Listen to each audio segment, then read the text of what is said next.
Om Vedanta Siddhanta Niruktiresha Brahmaiva Jivaham Sakalam Jagatcha Vakanda Rupastitir Eva Moksho Brahmadvitiye Shritayaha Pramanam. Om Shantihi Shantihi Shantihi.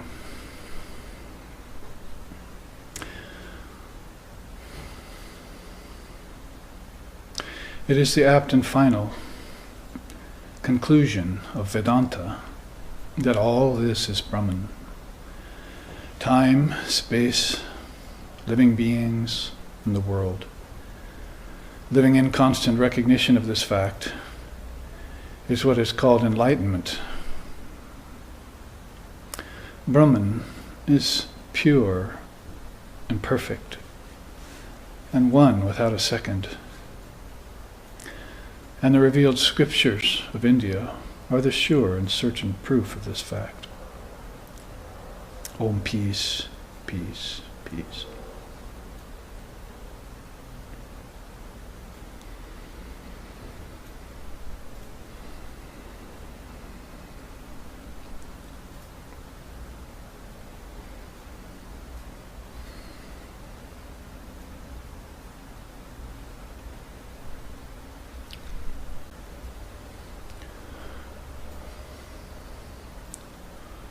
Om apiyantu mamangani vak pranaschakshuhu shrotarmatra balamindriyani cha sarvani.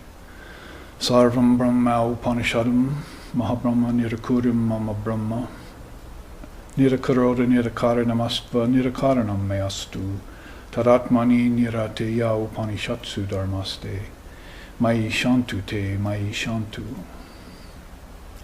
Om shantihi shantihi shantihi.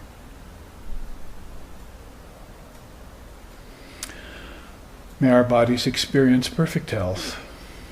May our life force flow unimpeded. May our minds expand in their capacity to know Brahman, divine reality. For the Upanishads of India state that all existence is Brahman. And therefore, may we never deny Brahman. May there be no rejection of Brahman ever by us, we who are dedicated to the realization of the Atman within. Om peace, peace, peace. Om Sahana, Om Sahana Vavatu Sahana Bhunaktu Saha Viryam Karvo Vahai Tejasvi navaditamastu ma vidveshovahai. Om shanti shanti shanti. May Brahman, the reality, protect us. May Brahman sustain us. May Brahman illumine our thinking process. May we not find fault with each other, with the world, or with the teachings. And may what we study be a source of inspiration to us eternally. Om peace, peace, peace. May peace be unto us and may peace be unto all. Om Hari Om.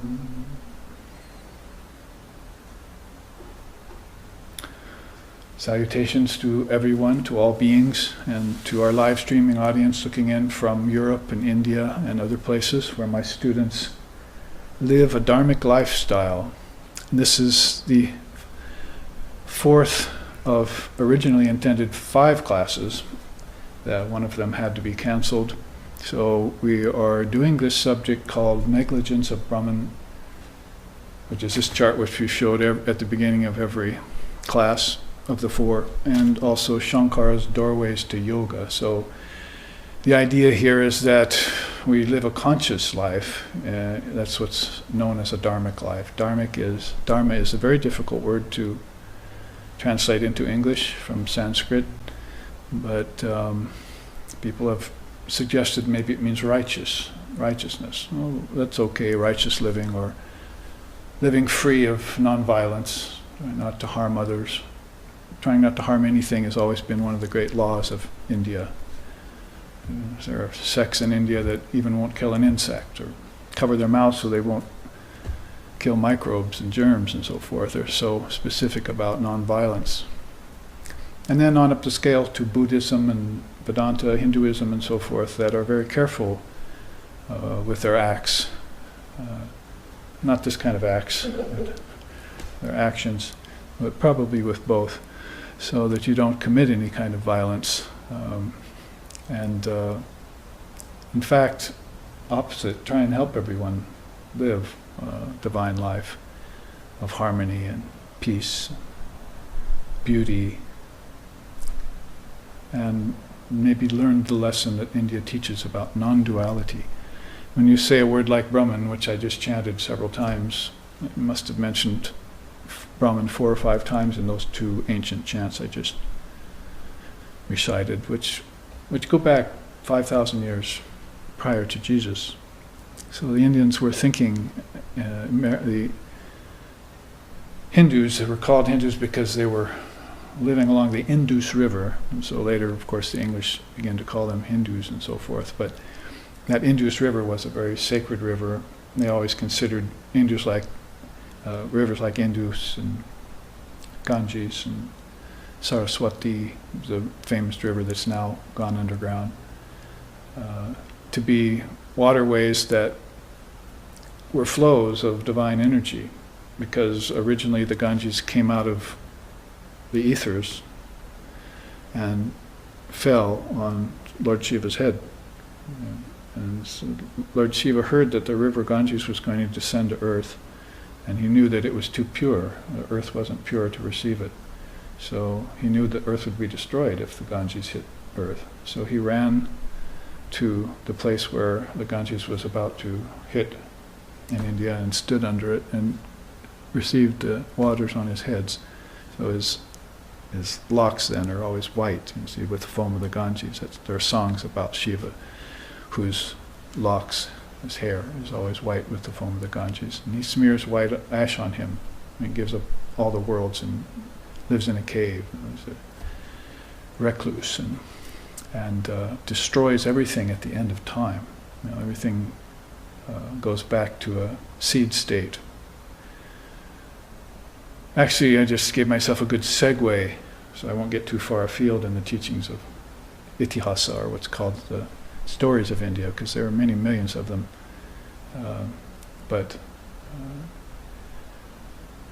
everything, Shiva brings everything back into a seed state. And we were talking about that last week when we left off the 3rd class, about how Jesus told John in Gethsemane about the Word. In the beginning was the Word was with God, and the Word was God.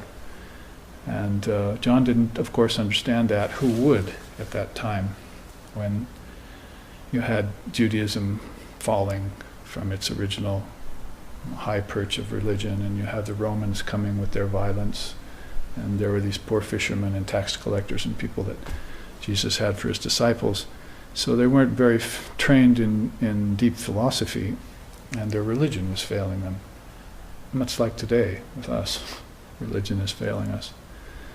So Jesus came amongst them not to destroy the words of the prophets like Moses and Abraham, but he came to resurrect them. And that's always what's going on in the world, as these great souls come back from age to age. Yuge cha dharmasha, Krishna says in the Bhagavad Gita, to bring these teachings back current. And you can say all of that, and you can think about the history of the world, and you can speak all of that, and maybe entertain some high philosophical thoughts, but really what's being said here is everything comes from a seed form.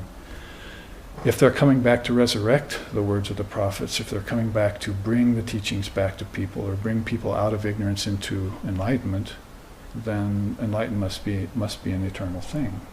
They're not coming to bestow something new on you. So that's what Ecclesiastes said. There's nothing new under the sun. So he must have had a vision that everything was eternal. And so when we speak about that in Sanskrit, we say, we could even sing it or chant it. Om Purnamadaha Purnamidam Purnat Purnamadachyate Purnasya Purnamadaya Purnameva Vashishyate.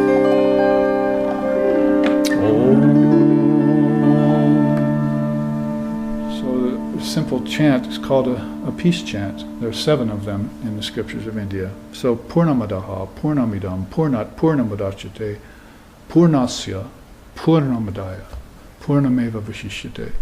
Purna starts every phrase, you see. And the word in Sanskrit really means full or infinite, without end, without beginning, middle, and end. So there's nothing new under the sun is the idea. And so long before Ecclesiastes had that realization, India was putting that in their scriptures. Everything is full, full, full. Everything is infinite, infinite. And if you wanted a good English definition of that chant, it would be everything within you. Remember how Jesus talked about the kingdoms of heaven within you? Everything within you is infinite. Purnamadaha, Purnamidam, Purnat. It's all full. All this fullness that's out here is actually within you, which is the Word. It all comes out of the Word. In the beginning was the Word. The Word was with God. The Word was God. So it's all within you. So you have to start thinking differently than nature gave birth to everything. Nature couldn't do it alone. It needed you. It needed your consciousness to form intelligence. And it all came from intelligence. So the original intelligence within you is this fullness. That's called Pashanti, stage of the word. So that's an early conceptual stage of the word, before any form has come about, before all of this happened. Both the Rig Veda and the Bible state the same thing in the beginning, is that there was this great light, and there was this great darkness, and it was spread out, and the light came out of it, or it was spread out across the darkness. And in one rendering, the Divine Mother, she breathes upon the waters of existence, and all the waves happen, and the waves are the forms that come out. And so you could breathe upon the waters means she has this word, this ocean of potential called the Word, and she breathes on it, means she looks at it and thinks about it, and all the worlds come out of it, just like children would come out of the womb, out of a mere seed, you see.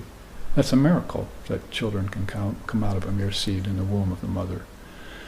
But you're only looking at the physical part of it, and you can see how it causes trouble. Children come out of the womb and cause trouble. Parents are trouble to their children before the child comes out of the womb. It's all a matter of troubles and problems. But here inside, within, it's all this perfection, you see.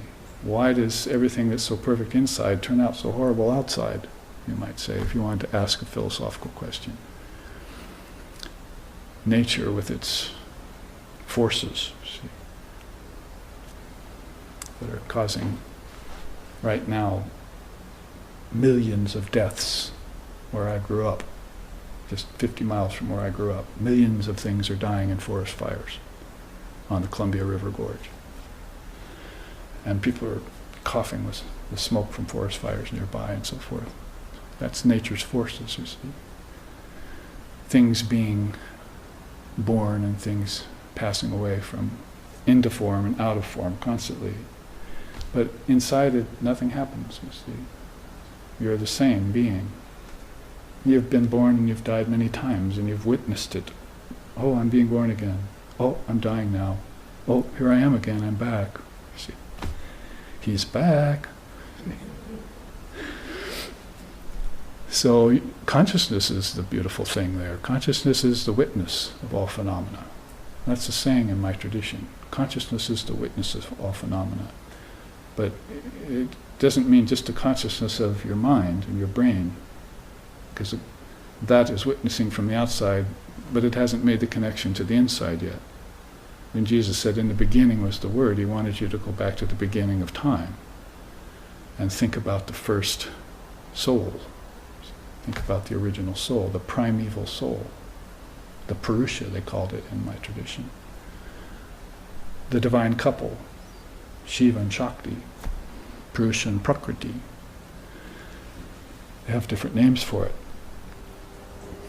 So if you say Purnamadaha Purnamidam, it's all, everything is within you, and then the mind takes it and thinks about it, and it comes out and it gels here. So the table is out of a thought in your mind. The tree, a thought in your mind. A billion trees being burned by forest fires, a thought in your mind. As it doesn't change the non-dual Brahman one whit or one iota. It remains perfect. And all pervasive. Immutable, static, birthless, deathless, timeless, spaceless. It's beyond. It's transcendent. And that's what puts the seers into high states of mind, thinking about it. Jesus sat in the wilderness under the tree for 12 days. Lord Buddha sat in the wilderness under a tree for 49 days. Muhammad went into the wilderness, sat under the tree in the forest for 18 days. So how many days does it take you to remember your true nature, to be perfect? You're not a sinner, you're divine. That's the message of my teacher, Sri Ramakrishna Paramahamsa. Man should never think of himself as a sinner. He should also always think of his divine nature. He's pure, he's perfect. And that's from the very inception of things. When he comes into this realm of name and form, yes, he starts committing errors, forgets himself. But there are a whole cross-section of beings who come into name and form, and they don't forget themselves, and they don't commit errors. Be thee like thy Father in heaven is perfect. Jesus didn't say, when he said, I and my Father are one, he had his non-dual realization. He didn't come forth and say, you're a sinner. He came forth and said, be thee as perfect as thy Father in heaven is perfect. So all of this, whether it be biblical or pre-biblical, has to do with seed. And the seed is the word. So when Jesus was telling John about the word, he wanted him to get to the inception of the first seed. He didn't want his religion to be built on origins, but he wanted John to see the origin of things. Because Brahman is originless, then you'll never find it by thinking it to be born. It has to be unborn. You'll never find it by thinking it to be create. It'll have to be a create. And this is what Jesus called separating the wheat from the chaff. You take the truth of Brahman and you leave it sacrosanct, pure and perfect as it is, and you don't bring your problems there. See, you work on your problems here separately until you can match up with that perfection. So you can be one with the Father like He is. Because the truth is, you always are one with the Father. You never were two. The two was just a game you were playing with yourself. So you've heard this said, if you've listened to different teachers and different gurus and different sampradayas and different religions, you've heard it said in different ways, but there's a very profound and definite philosophical proof to it. And that's called the four phases of the word in India. So when you say, everything within me, Purnamadaha, is full, everything outside me, though it's finite, is also full. See, didn't this fullness that was inside me turn into all this fullness outside of me? And even though this is finite, it remains infinite, right? So finite means earth, solid. Finite means water, liquid.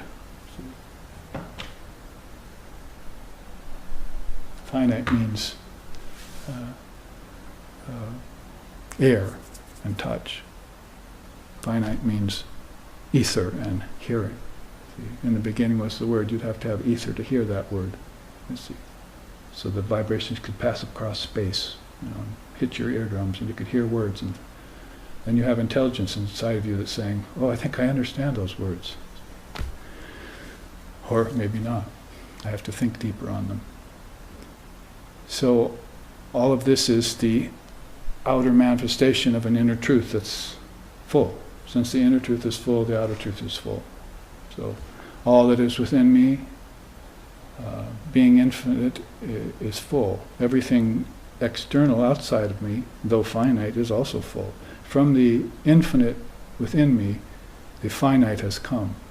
Yet being infinite, only infinite remains. So everything totals back to being full and infinite. And if your mind can comprehend that, which would be what Brigu and other great seers told their students, just like John was being told by Jesus thousands of years later. So if you could understand that to be the original word or the seed of all things, then all of your doubts and fears and ignorance would go away, and you'd be living in a state of peace, called peace of mind.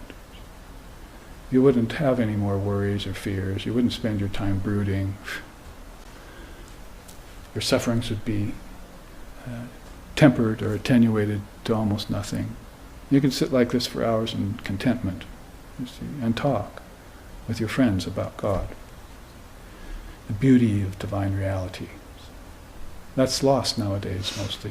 A lot of people don't have that ability. They're going to ask you about the weather as soon as you sit down with them.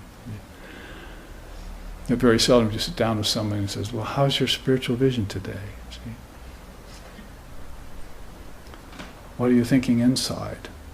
I say, oh, I'm really worried. No, I don't mean about your worries. What about God? Have you been thinking about God? Because there's no worries in God. There's no fear in God. There's no doubt in God. There's no ignorance in God. There's no darkness, except beautiful darkness. That's called Kali.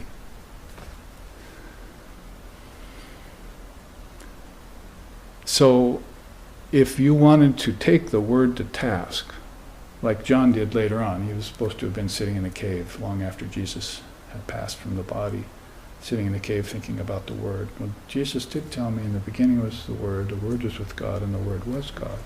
So we're coming at this from doorways of yoga, because when we looked here, Shankara says you have to control your speech first. Those are words.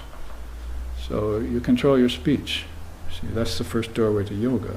And when you do that, you become quiet, you destroy darkness by perceiving oneness everywhere. So you have to start off thinking all of this is full. From the infinite, the finite has come, but being infinite, only infinite remains. All of this is full. I'm going to need to make, people go and get facelifts and nose jobs. How about a mind lift? You see? And I take my mind and give it a lift. See? So Shankar is asking you to give your mind a lift before you even put your first foot through the first doorway to union with God. Control your speech.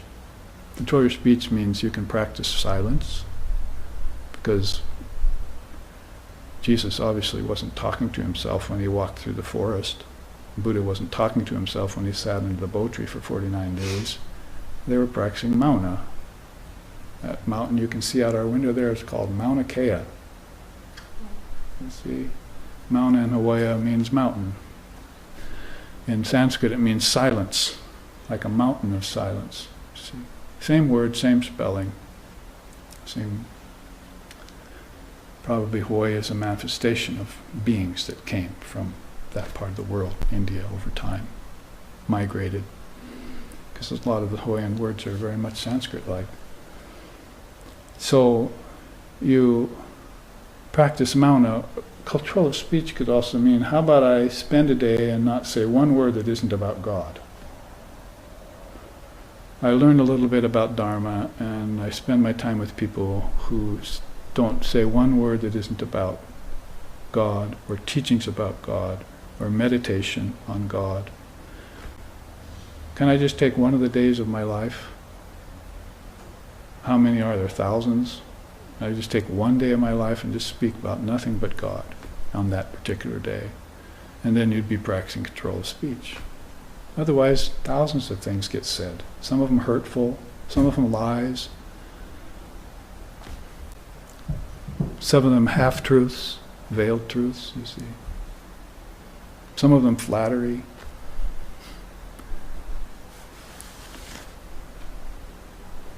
So then you want to connect the word, you see. Once you make the word pure, and you want to connect the word to the second door of yoga, remain alone and practice yoga. And then you control the senses of mind and control your thought. And along the way you join the word with the mind. So coming from that station of this 7-point doorway, remember Jesus said, knock and it shall be opened. What are you knocking at? You're just going to go and pray to Jesus and say, help me? And you think he's tired of trying to help you for 2,000 years and you haven't got the idea yet? Shouldn't you have heard him when he was alive? Practice it then and freed yourself? Why are you still waiting for 2,000 years? He's not a savior. He's an exemplar. He showed you the pathway. He said, knock and it shall be opened. So beings came along 700 years after Jesus, which Shankara was born in 700 AD, and he said, here's the doorways to yoga. Knock and it shall be answered. And he showed you directly how to return to your true, peaceful, pure, perfect self inside, which is full of light and which knows everything at all times. Like Sri Ramakrishna said, at some point the guru, your mind will become your guru. Your own mind will become your guru, because it'll be talking to you all the time. You just have to point it in the right direction. Can anyone tell me what the mind is when it's pointed in the wrong direction? Duality. It's pointing toward... Duality. Yes, but where's the seat of duality? The human ego. Ego. Yes, the mind pointed toward the ego is going in the wrong direction. When it draws itself back from the human ego, which means I and my Father aren't one, I and my Father are two, or many, or thousands, or trillions. If it draws it back from that first deceptive thought that it took when it decided to separate itself from divine reality and says, I and my Father are one, then it takes it and it points it towards non-duality, the opposite of duality. And then all of a sudden it's pointed in the right direction, and now it can knock and everything will be answered. So along the way of that answer, Shankara concurs with the great seers who came before him, and you join the word to the mind, you see. So if Christ told John in Gethsemane, meditate on the Word, because in the beginning was the Word was with God, and the Word was God, then that's where we jumped last week when we looked at these first two stages of the Word, because India had been teaching the Word for some time. And take the glare off that for our live streaming audience. There you are. Okay, we were close. Just angle it that towards me just a touch. Keep going. There. Thank you. Now, live streaming audience can see it without glare, hopefully. So we looked at the 4 stages of the word. So those are 4 Sanskrit words: para, vishanti, madhyama, and vaikari. Not hard to remember, but if you wanted English correlations, basically it's knowledge abiding is Atman, or the essence of the word. Then you have intelligence at the plane of pure ideas. Then you have thought vibration as concepts. And then you have knowledge made manifest. Right away, if you looked at those 4 stages of the word, and by the way, you are here, the word has become fully manifested now, and it's turned into objects. So the original word spoken or thought by a divine being has now become the world. And they often, of course, called Jesus a manifestation of the Word. He was the Word of God right there in flesh. So that's true of everything. But it just depends on how much awareness a person has around that. He awoke fully to the realization that he was the living God. The rest of us have to do that too. And it shouldn't take you 2,000 years to do that. It should take you 1 lifetime to live this, to realize the truth and be free like he is. Because many other thousands of beings have done it. They just don't happen to be living in families in the present age right now. Not many of those have done that. They're not interested in being free. The deeper they can bind themselves into nature, the better. Objects, thoughts, and so forth. Well, they might be dwelling at other levels of the word, you see. Well, last week we stopped at Madhyama. They saw that para was a place that was completely formless,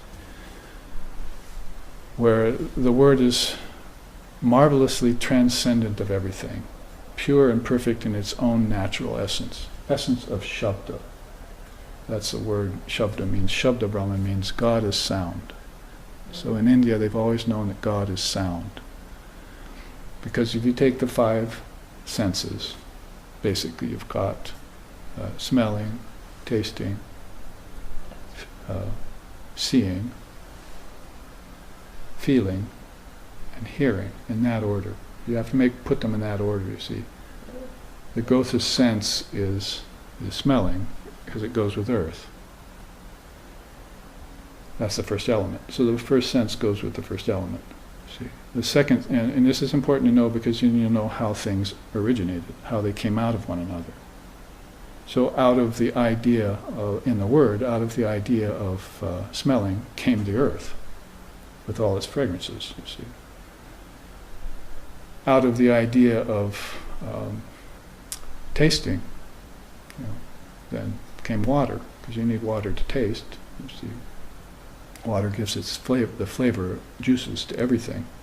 So many different flavors in water that water can be produced as.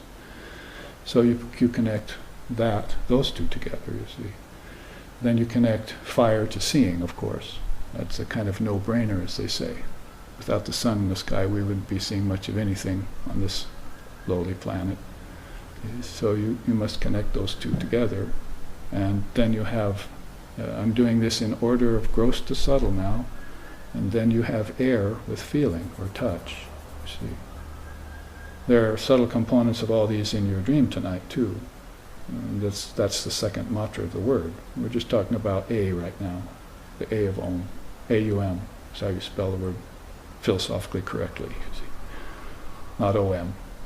You have to put the 3 matras together because there are 3 worlds: outer, inner, and transcendent, or gross, subtle, and causal.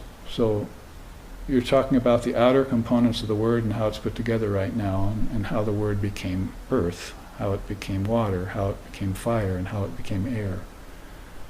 This is the philosophical rendering of what Jesus told John in the Garden of Gethsemane. And it's what the Brigu and other great souls, Kapila, told their students thousands of years earlier, and told them how to meditate on these things so that they clear the pathway for the doors of yoga. Otherwise, doesn't smelling, tasting, seeing, hearing, and so forth get in the way of your spiritual life. Why? Because they get attached to the objects. You get attached to seeing, you get attached to smelling, you get attached to tasting. So these very same things that you're recounting, the great Mahabhutas, or Pancha Mahabhutas, the 5 great elements and the 5 senses, are originally pure in the word. But human consciousness comes and takes them and renders them impure. So when you come to number 4, you connect air with touch. See? But when you come to number 5, you're finding Shabda, you see. You're connecting sound together with hearing. And so in my tradition, in Vedanta, hearing is the most important sense. It's much higher than seeing.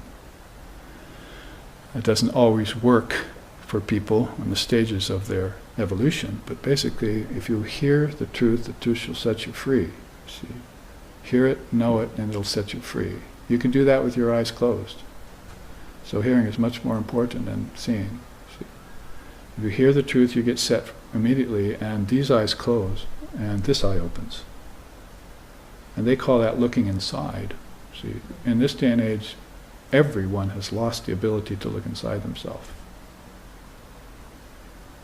And these avenues to see inside yourself are clogged up, just like a freeway gets clogged up with too many cars. Too many thoughts have clogged up these passageways.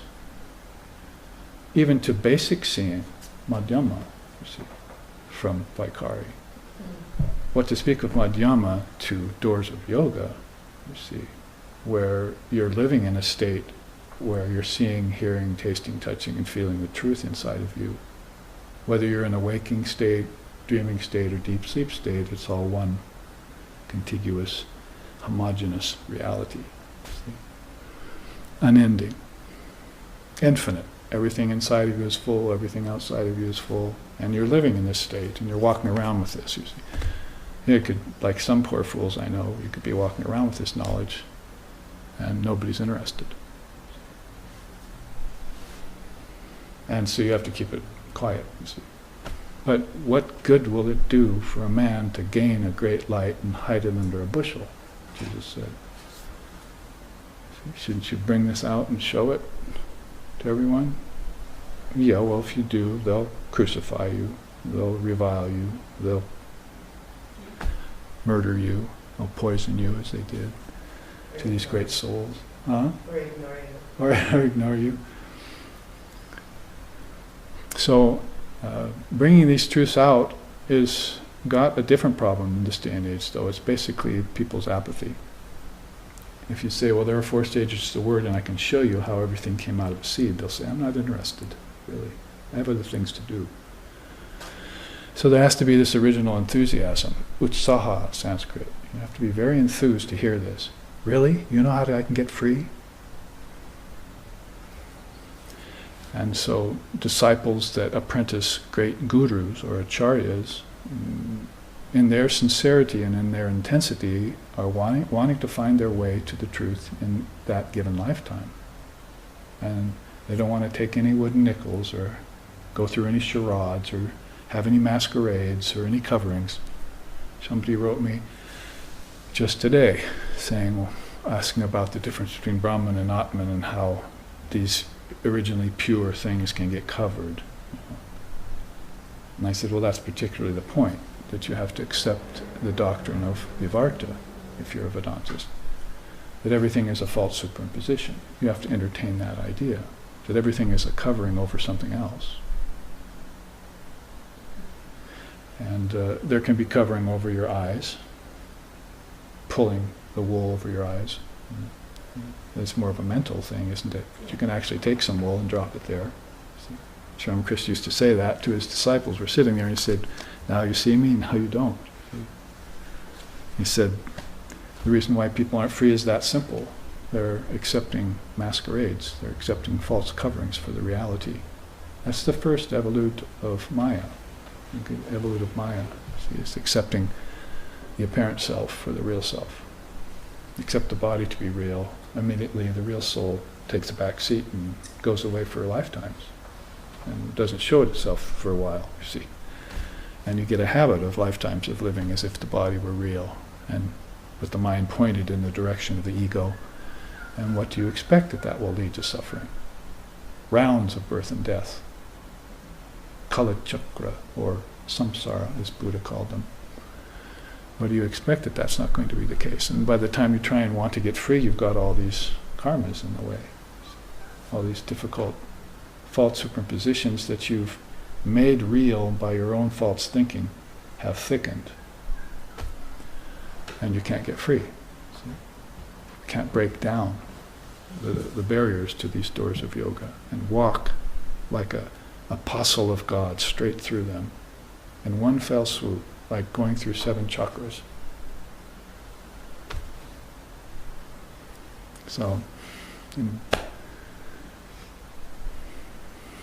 whether it's 9 doors, 7 chakras, or 3 worlds, or whatever the case must be, the consciousness has to see through to its non-dual nature. And if it's really enthused about that, if it's really intensely seeking that, then nothing's going to stop it. And according to Buddhism, it'll take you about 3 lifetimes. That's the ordinary person. It means the ordinary apostle, not the ordinary worldly person. They're not interested, as I said. You can't interest them. God can't even interest them. Which is why they crucify him and vilify him, or her, whenever they come. So we're talking Dharma, you're talking about a group of people who are seeking, and they're seeking sincerely. And amidst that group of people, there are some that are more sincere and less sincere. Some are more intense and less intense. But they all have this idea that reality exists at the core of their being. It's intuitive at first, but that's not very deep to be just intuitive. You have to see the truth, know the truth, and the truth has to set you free. This eye has to open. If thine eye be single, and you will be set free. And so that's going to take some setting of the foot on the path, or sadhana, called discipline, spiritual discipline and practice. And it's got to become a living reality that presents itself to you in no uncertain terms. You'll have to have visions. You'll have to have ecstasies. And those are the byproducts. When you talk about visions and ecstasies, which are a part of the spiritual path early on, Holy Mother said, but those are just the byproducts of spiritual growth. Your character is going to have to change. That's the real essence. You're going to have to build up your character to not such an extent that you'll be walking around with this great wealth to give out to anyone who's interested. See? Step closer. You know, my guru bhais, my brothers of the same guru, right? So one of my guru bhais was sitting there, my teacher once, and he was a little far away, so the Swami turned to him and said, if you want to feel the warmth of the fire, you have to come closer. Yeah. So he started sitting closer to the Swami the next day, got closer and closer to him. But of course he meant you have to come right into the very fire of my realization. You can't just get close to a body. You will feel a little warmth there. But that's a physical warmth. The real warmth you need to feel is the fire of yoga that's in them. The fire of yoga that was in Swami Vivekananda, for instance. There was nobody on fire like he was in this day and age, and we haven't seen one like that for centuries. Somebody that on fire. And he got it, of course, from his guru, Sri Ramakrishna, whose only thought was of God. He wasn't even thinking about the word. He was thinking about it when the word was one with God. So I have it here. And the word was God, you see. And the word was with God. In the beginning was the word, and the word was God. I had to take the order that Jesus said to John and change it so that it would correlate with the teachings of India's ancient teaching on the word, which is 5,000 or more years older than when Jesus said it to John. So if you're talking about the supreme state of the word, that's when the word was God. There's no difference between the two. The doorways are ways in which you're coming to that sameness, which is your true nature. But you're seeing it by degrees. The best way to understand that from the standpoint of your own limited consciousness. Your limited consciousness right now is identified with the body, unable to let go of it, fearful of being fearful of death, not seeing the light. Those are called the limitations of the human being, and those are in you right now. So from the standpoint of penetrating through doorways of yoga like this, and bringing it all current to the word, then you're going to have to see this as phases. Probably the best way to describe it is, Vivekananda said, a rocket ship leaves Earth, you see, and there's a person on board with a camera. So on the way to the sun, he's taking pictures of the sun. So one day he takes a picture of the sun, 24 hours pass, he gets up, floats over to the window in the gravity-less condition, takes a picture of the sun, and so on, you see. He takes pictures of the sun all the way up as close as he can get to it. And then back on Earth he's developing the pictures, and he sees he's taken 12 pictures, and there are 12 different suns. They all look different. One's huge, one's tiny. You'd never tell it was the same sun. It was the same sun, but you were looking at it from different levels. And that's the same with the word here. When you know that the word is with God, that the word was God, and you're a Sri Ramakrishna or a Buddha or a Jesus, then you're in a high state of mind all the time. In fact, you can come out of sleep and look at the world and say, I don't want this. See, why am I here? Which is what they saw Sri Ramakrishna do many times. He'd come out of oneness, look at his own wife, look at his beloved Naren, who is the future Vivekananda, and say, who are you again? He had totally lost his ego in a state, and he had become saturated with oneness, and he had a hard time getting that oneness back. when he came back into the body, the senses. Had a hard time getting it back. So they'd hand him some water or something, and he'd like touch the water. Oh yes, I'm now in the realm of the 5 elements. I'm back down here at Vaikari, you see. I'm at the stage of the word where everything's solid and liquid. I was just at this stage where there was just, how do you say it? It's speechless, which is why you control your speech to begin with. The lowest door of yoga is the perfect window to simulate the highest state of awareness. Silence, no words. You started as a practice, but you're actually assuming the truth. And you started as a practice, even though you have several stages of the rocket to go through, you see, before you actually see it. So consciousness not only takes different forms, it operates at different levels. And this is why the kingdoms of heaven within you are important to know about. Non-dualists would say, I don't really need to know about them. See? But if you're going to come back down into the body consciously, or if you're going to help others, then you're going to need to know the stages of the word, which is why he was telling them to meditate in Gethsemane on the word. He wasn't saying, oh, just meditate on the Almighty Father, you'll be okay. That's not going to work for fishermen, even the best of them. So you have to meditate on the stages. See? And in order to know that, they're called avastas. So if you look at one person, you say, what avasta are you at? What stage are you at? You see, oh, I see you're still dealing with this particular problem. You've got fear of death. Here, let me help you with that. You see. Well, here, let me tell you how death is an illusion, and let me show you the stages of death. Maybe I'll even have you meditate on Yama, because he's the god of death, and maybe he can tell you some things. There's all sorts of things you can do to help a person with that problem. But then you look at his next disciple and say, oh, I see, you're dealing with desire for rebirth. Well, Father of Yoga says that's like one of the most difficult to get rid of because it's so subtle. It's the desire of the soul to get into form again when it just left the form in suffering. See? It didn't learn its lesson that suffering is. That's the first noble truth of Buddhism. And Buddha says if you don't understand it, you can't be a Buddhist. So you have to understand that this world consists of suffering. And somebody might say, what about pleasure? He would say, that's another form of suffering.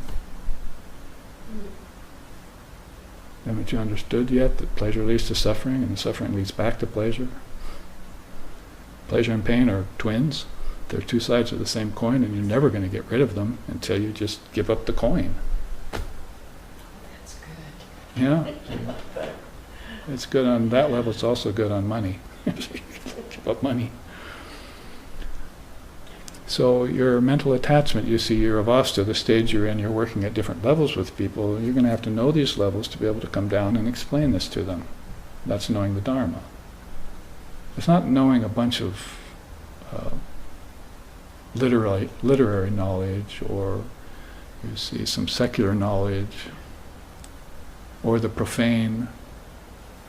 You see, it's knowing the Dharma and getting free using the Dharma, and then being able to use it on your kids if you should have them, or on your disciples if you should have them.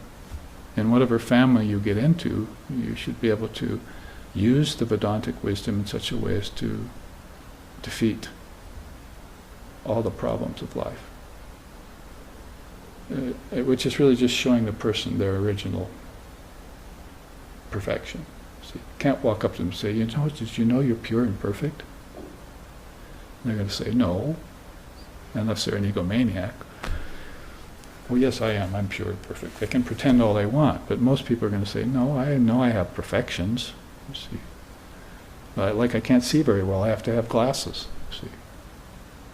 I said, well, that's your body you're talking about. I'm not talking about, when I say, do you know that you're perfect? I'm not talking about your body.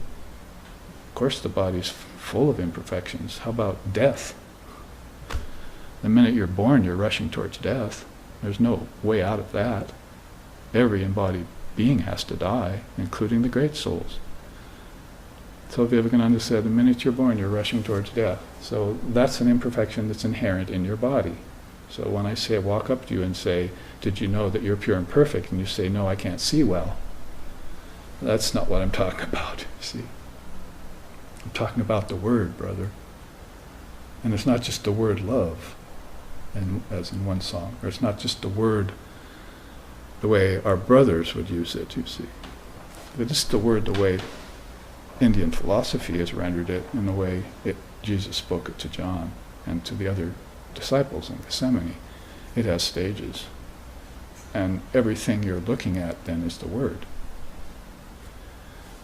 If you're looking at it here, it's the word in the Vaikari stage. If you see it in Dream Tonight, it's the word in the Madhyama stage.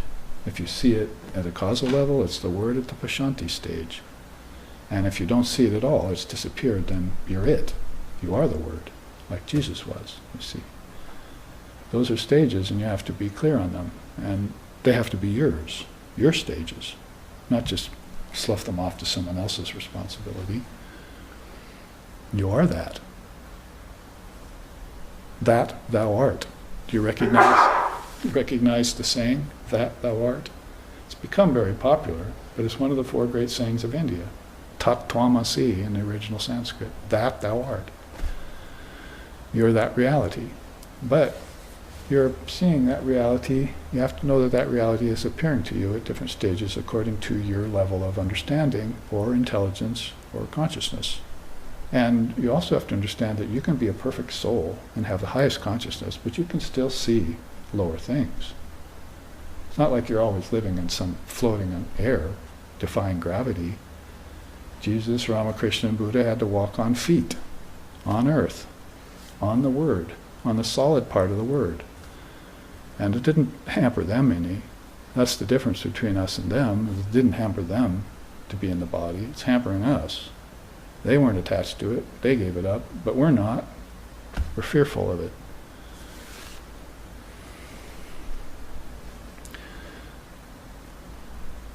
So that even if you were to pass away in a blissful state and you're still coming back to a body, you have this desire for rebirth. That's called an impediment. One and done. See?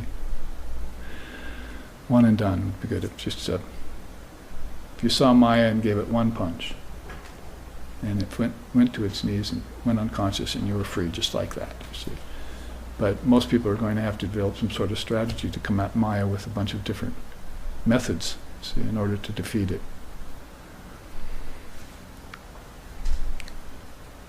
So studying the word, if you'd like to say that, one and done could mean one lifetime and done, is what I'm saying here.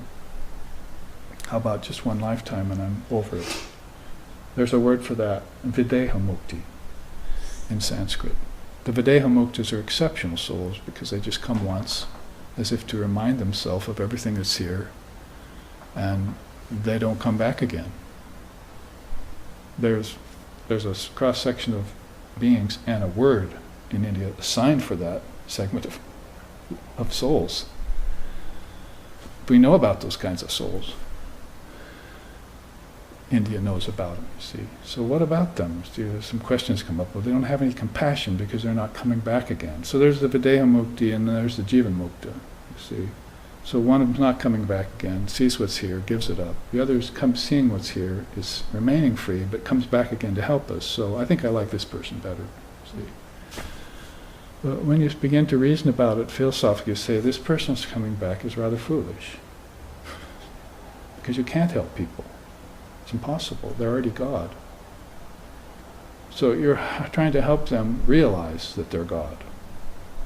I and my Father are one, or however, Tatvamasi, however you want to put it. You're trying to come back to convince them that they're not the body, that they're not the ego, that their suffering's unreal, that their ignorance can be attenuated with wisdom. There's so many things you're trying to convince them of, and if maybe they won't listen, you see. So you go back again and say, Jivan Mukta didn't really work for me very well. I don't think I'm coming back again to help these souls. I tried it twice, 2 and not done. See? So then you have this person comes along called a bodhisattva. You think, there's a bodhisattva soul. I'm going to take a vow to come back to earth as many times as is necessary in order to free all souls. I'll put up with all sorts of troubles and problems and take many lifetimes myself in the body, suffer many things, keep myself in knowledge of the Dharma the whole time, which is going to be necessary to be free in this kind of world. You have to keep your mirror of your mind polished every day, he said, even if you're in lumen soul, if you want to see Brahman unimpeded by the dust of Maya. To wipe that mind every day with meditation and service to God as mankind, and so forth. So then I'll be a bodhisattva. I think I'll take a vow. I'll come back as many times as is necessary. Then finally just say, you meet the Divine Mother of the Universe in one lifetime, just say, whatever, that's beyond a bodhisattva, you see. In other words, whatever this means, whatever you want me to do, Mother, I'll do. In the body, outside the body, beyond the body, never take a body again. It's up to you, because I don't exist. And when I do exist, I'm rather a fool. And I fall victim to foolish things. See. So whatever, Mother, so that to me that's beyond Videha Mukti, Jivan Mukti, and Bodhisattva, is self-surrender to Divine Mother of the Universe, 100%, like Sri Ramakrishna had. 120%, he used to say. Her child, you see. Because she knows what's going on, no one else does. She's the Mother of the Universe. She knows what goes on in the universes. How people play in the fields of the Lord. How people suffer, how they bind themselves, how they won't listen. They dirty themselves again and again. She picks them up, cleans them off. They go dirty themselves again, just like a mother with a baby. So she's the mother of the Word. See where I'm getting at?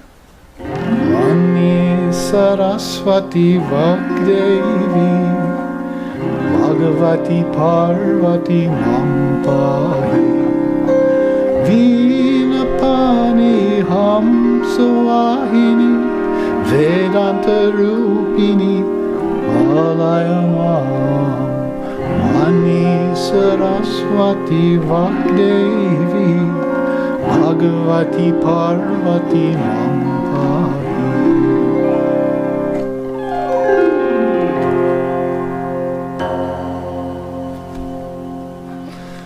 So Vani Saraswati, Saraswati, the goddess of the word.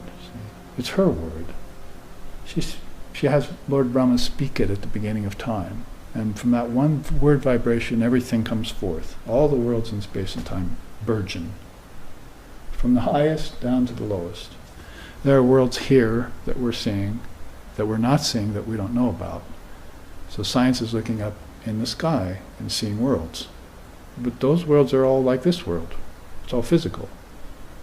When Jesus said the kingdoms of heaven are within you, he said to look inside, not up. And you still have people praying to God like this, as if there's a God up there. That's really foolish. Kingdom of heaven is within you, he said, so you're going to look for them inside of yourself. So Purnamadaha Purnamidam, all of this has come out of the inside. So I'm going to have to develop eyes that begin to look inside. What were the first kind of eyes look like or be like that looked inside? I mean, long before you opened the third eye or anything esoteric like that, what would be the first set of eyes you had that looked inside? And you would see the U of M. What? The U of the word M, A-U-M, Om. You see. I'm sorry, the U of Om, I see. The first set of eyes would be dream eyes.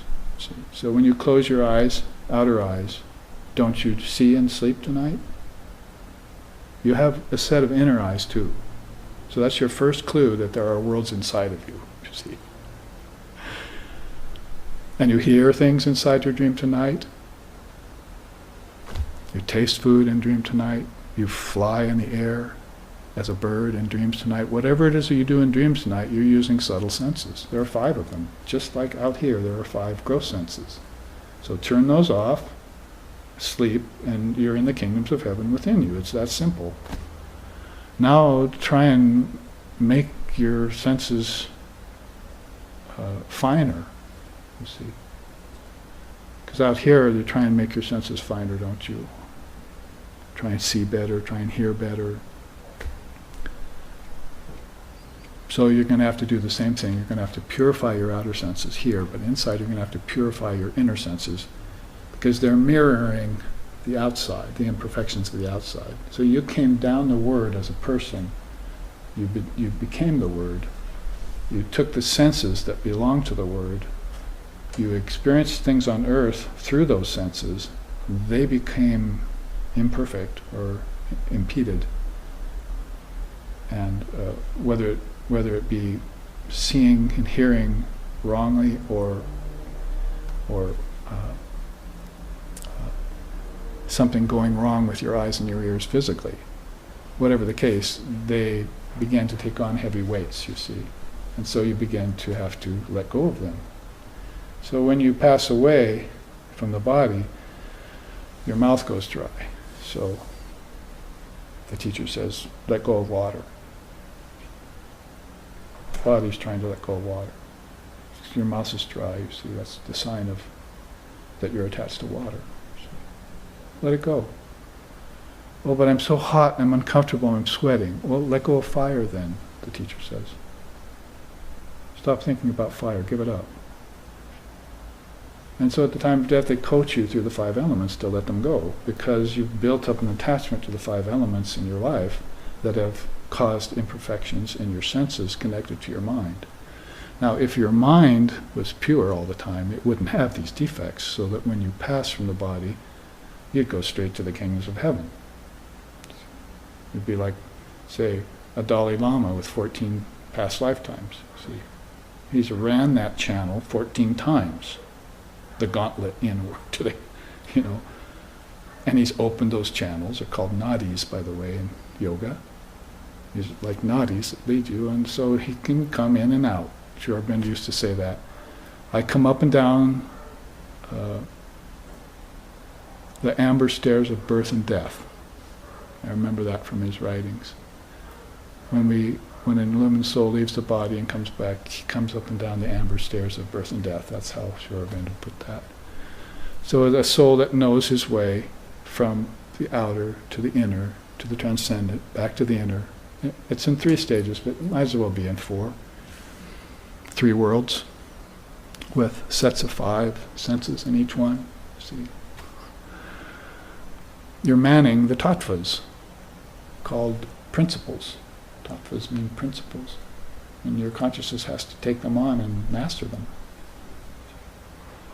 If you come into the body ignorantly, so you're not aware of any of this, and you have problems with your eyes and ears and body, you have diseases, you're unwell, you're unfit, and so forth, you haven't mastered them before you came into them. Because if you had mastered them in a previous lifetime, then you would be born in a fine and fettle shape. Unless you're taking on this karma of someone else, that's always possible. But basically you've mastered these tattvas, they're principles you know about. And if you didn't know about them, then you're born blind to them, and you have to suffer the effects in them of your own karma. The karma gets into the thought of the eyes through the word and festers there. And then the person is born with bad eyes, or develops bad eyes during the time that they're alive in the body, or has a onslaught of some disease early on that doctors don't even know what it is, can't treat it, see. It's because it didn't start in the body, it started in your mind. All diseases have their home, have their origin in the mind. Who said that? Lord Vishishta, one of the great holistic healers of all times.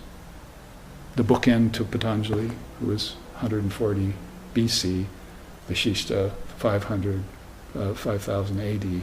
These 2 bookends, you see. Great holistic healers who looked at all levels of what's going on. So they knew how karmas fructified and how they affected people on all levels. The dream state, waking state, they knew all these systems of the Dharma so that they could both see the cause of the problem and administer solutions to it. And administer solutions that were sometimes very, very simple and sometimes extremely profound. Solutions that would help a person see better through their physical eyes, or a solution that would open a third eye of a devotee and give them beatific vision, see? And which meant the last lifetime for them. Holy Mother used to say that. It's the last lifetime in which you get rid of your desires. You're not coming back here again, because what brings people back into the body is desire. All the religions knew that. It wasn't just India. Desire brings you back into the body, so you can try and satisfy it. But it's like trying to put out fire with gasoline to satisfy your desires in the body. You're going to have to find out some very, very profound methods in order to neutralize your desires, or even attenuate them. See? Just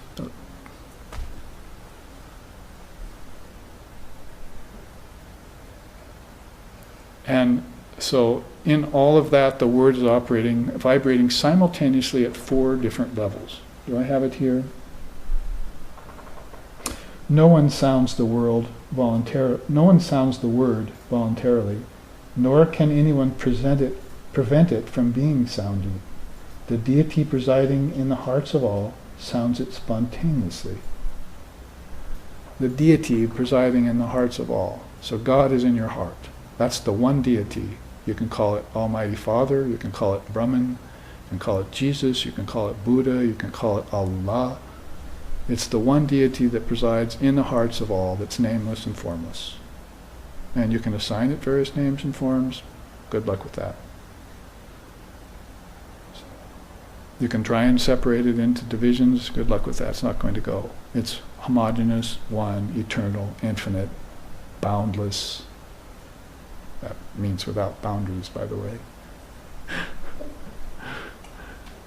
And it's sounding the word spontaneously all the time. Nobody can prevent it from sounding it, and nobody can sound it independently of that. Is what the Tantras say about Shabda Brahman. See?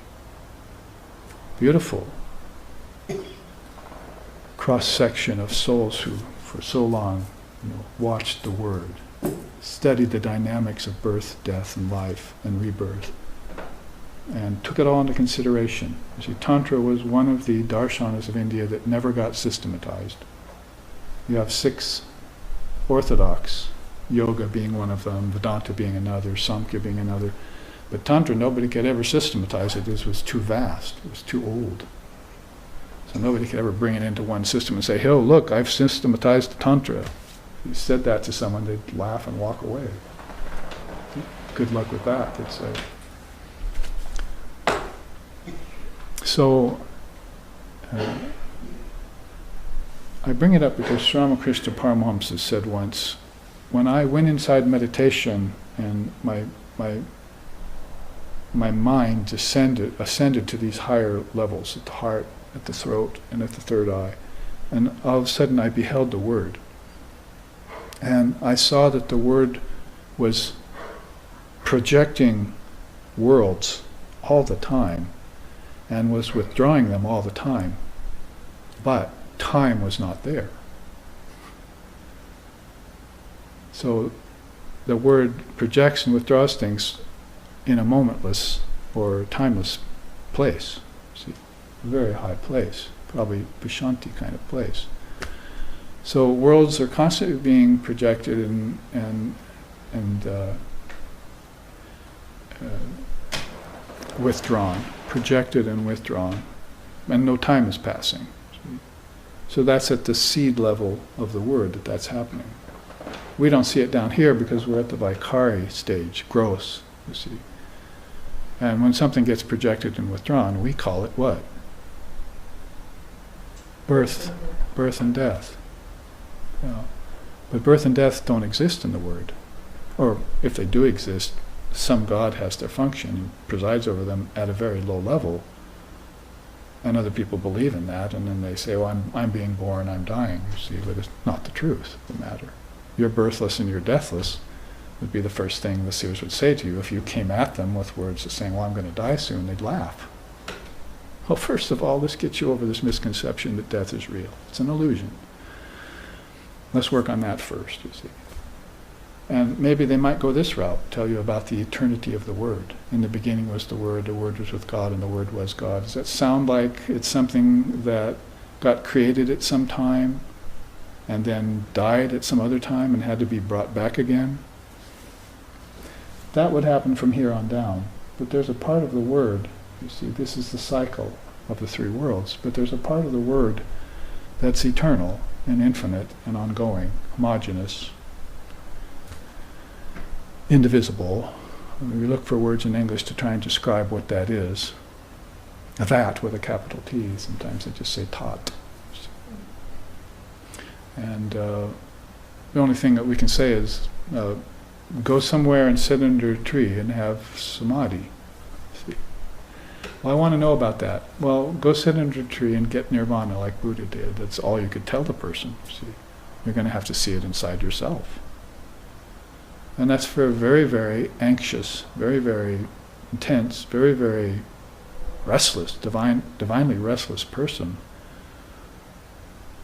who is either suffering so much in the forest fire of the world, as Shankara said about this person who hasn't yet controlled his speech, suffering the forest fire of the world, then he has to find the Vivekachudamani. This scripture, Vivekachudamani, that I've written that has these kinds of teachings in it, he said, is the only solution for the conflagration of the forest fire of the world that's constantly burning souls by the billions. Parched like in the desert without water for weeks. They need to come to this wellspring of teachings called the Dharma and open the doors of yoga and return to their perfect nature again, which they never really left because birth and death aren't really real. But they thought they did. See, they thought they did. And where is that thought? And what eyes are you using when you have that thought? Dream. You're dreaming it all. You're dreaming this right here. This is the waking dream, and then tonight when you go to sleep, it's the sleeping dream. They're the same thing, basically, but one's solid and one's made of thought. And if you knew how that happened to you, philosophically, dharmically, then your doubts would be erased for all time. And when you went to sleep with your doubts erased, you go into deep sleep and see the seeds to it. That's the beauty about the M of Om, is that that's the deep sleep state and all the seeds are there. So the seeds are in a formless place. But it's not the formlessness of with a uppercase F yet. It's a lowercase f. Krishna was one of the best ones to explain that, you see. He said, I have my manifested nature. It's called the threefold mind and the five elements. Through that, all beings enjoy the worlds. See, my purastika body, he called it, Nikita. Vishishta also used that term, purastika body, eightfold body, the threefold mind and the five elements. That's my manifested nature. And then he tells Arjuna, but I have my unmanifested nature too. My unmanifested nature is all of that taken inside, you see. Moved from the external to the internal.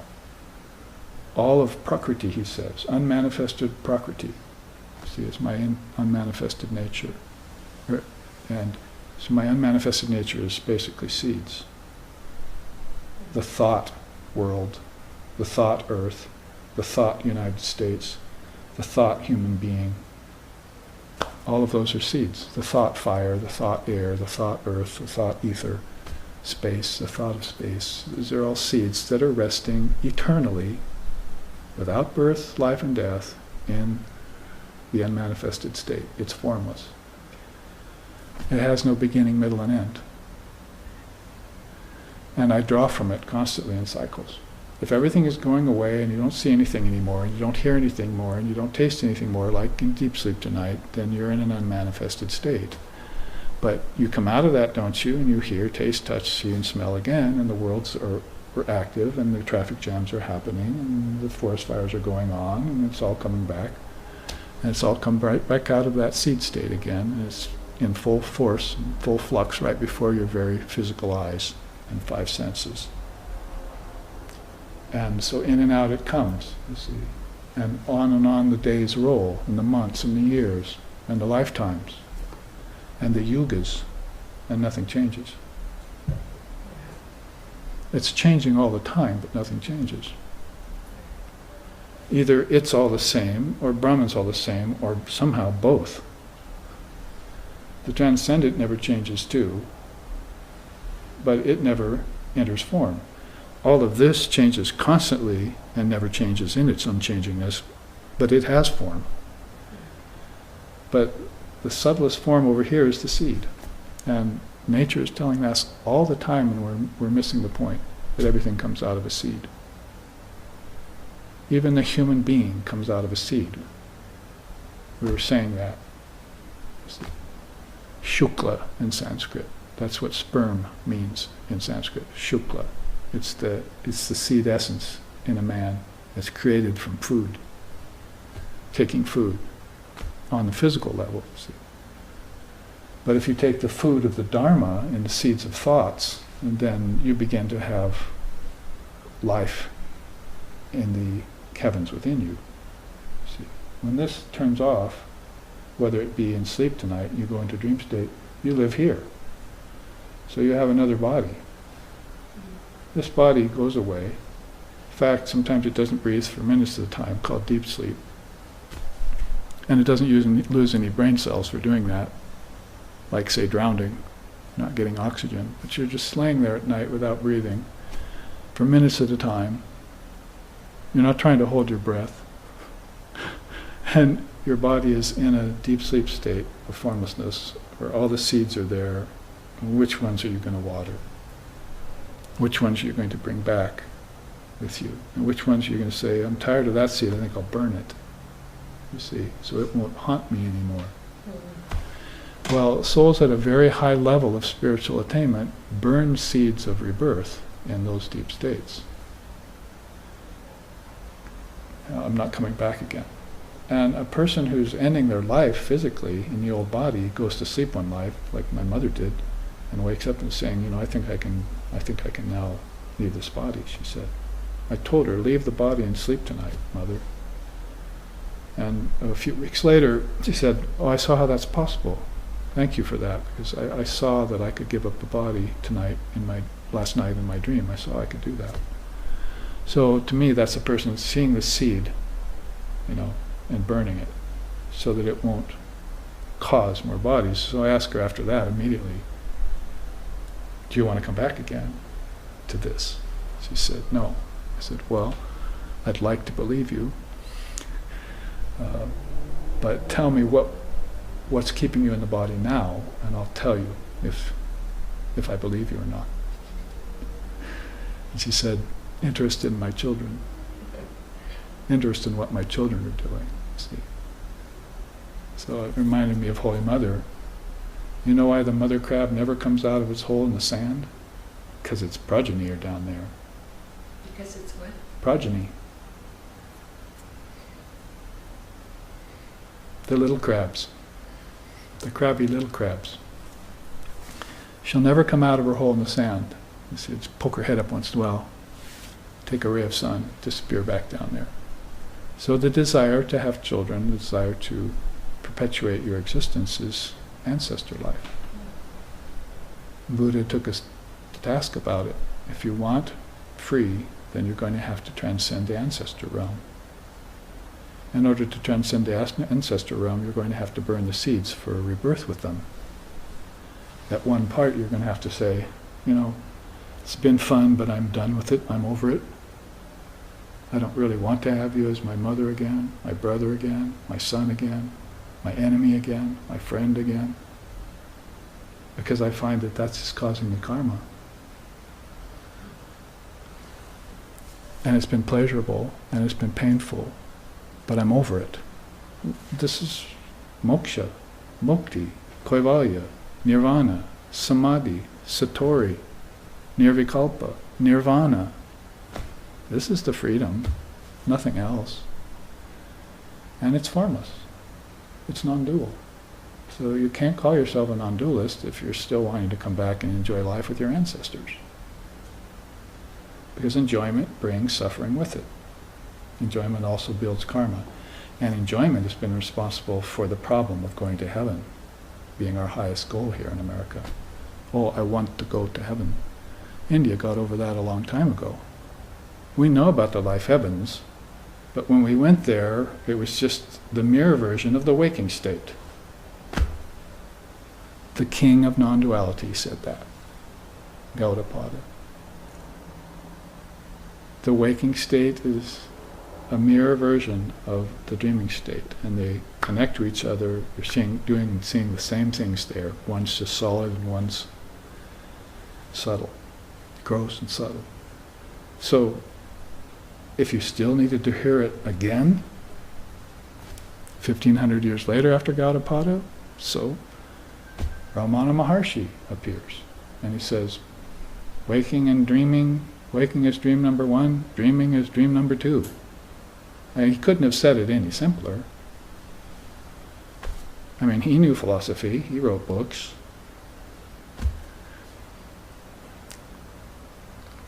He couldn't have said it any simpler to you.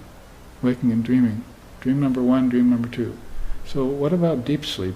So you're going back and forth between the A and the U of Om.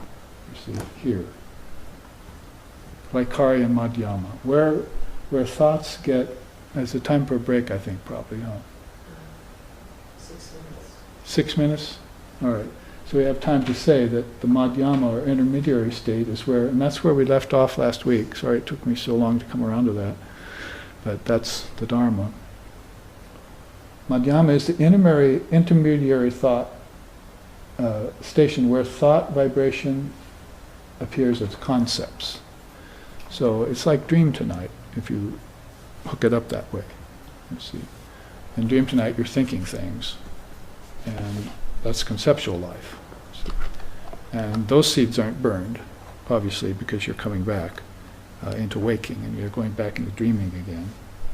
So, after a completely formless indivisible state of the word, and then a place where space for thought is being formulated. Very hard to describe Prashanti. In order for thought to happen, there needs to be a mind. So let's say Brahma, right? Lord Brahma is the great mind. He's called Mahat, the great mind. He's the first mind. He's the original mind. And so God has a mind. The formless God Brahman has a mind, you see, that it can start things rolling with. He'll use his Shakti against the mind, and things will produce. So then this mind is there, so you go to the original mind, and then you have to say, what's it like there? What's your mind like, Lord Brahma? Oh, it's so subtle, you see, it's just filled with light. I hardly ever think of form. But there's a potential to think of form. So it's sort of like you in a masterful state of meditation, if you're an advanced practitioner. You see, at that point, you say, oh, I'm going into a non-dual state now. Oh, there's the light, so beautiful. God is so beautiful. I want nothing else but that. But oh, let's see, I have to go back into the body now. So I conceive of a realm where there's a world, and there's a body, and there's my parents, and there's my wife, and my husband, and my children. So all of a sudden that is available to me. It's sort of like that. You have the ability to go either way, into a formless state, but you also have a tendency to fall back into form. Sri Ramakrishna used to say, a bird flies many, many places. It can fly as high as it wants, but it always has to come to rest on a tree once in a while. So that's how he described his samadhi.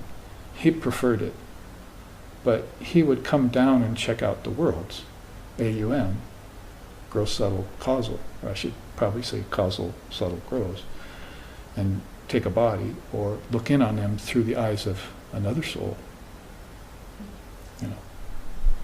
and then see what the worlds were doing through those open-eyed souls. Open-eyed souls are, there's a beautiful story in India once where a person wanted to have darshan with Vashishta, the great seer. So he stood in the holy river and he thought about Vashishta. And somewhere up in the deeper worlds, you see, Vashishta was thinking, somebody's thinking about me, see. And so he says, oh, he thinks he's having darshan with me, but I'm actually using him to see what the world down there is like today. See? So it's a two-way street. See? We think we're going for darshan with some great soul, but they've been using us the whole time to see, what they can see through us. Of course, don't remember, Sri Ramakrishna said, if a woman sees a spider get into her shoe, she'll never put it on again, most likely. Even if the husband checks it, oh, I'm sure there's no spider in there. She'll put it on tentatively, you see. So God will not come into the body of an impure soul. Don't be naive. So you have to purify yourself to gain that kind of darshan with the soul. So he's talking about, again, devotees, seekers, adepts, advanced practitioners, seers, saints, sages, illumined souls. Those kinds of souls, God's looking through them all the time. They're one with God, and God's one with them. In the beginning was the Word, was with God, was God. They are the living Word. So, beautiful story in the Vashishta, the Yoga Vashishta it's called. You stand in the river thinking about Vashishta, but he's actually looking through you already. Seeing what it's like, life on earth is like. Oh, Patanjali was much like that too. He said, when a yogi is living, when an illumined soul is living, he doesn't create blood-born children. He creates mind-born children. And through those mind-born children, then after he passes, he'll live.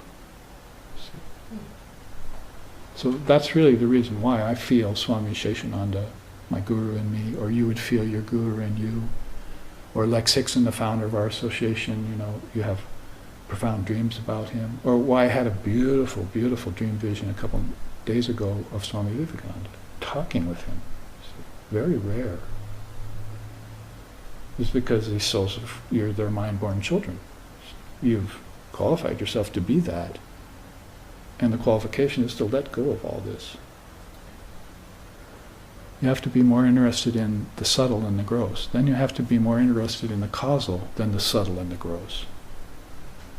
And then you finally have to get beyond all three gunas, rajas, tamas, and sattvas, and prefer the heights of the flight, like Sri Ramakrishna did. Preferred non-dual samadhi. To come down out of it was painful. So, a little bit about this Madhyama level as we finish out the class and getting into Vaikari after the break. Let's take 15 minutes here for that. Thank you very much.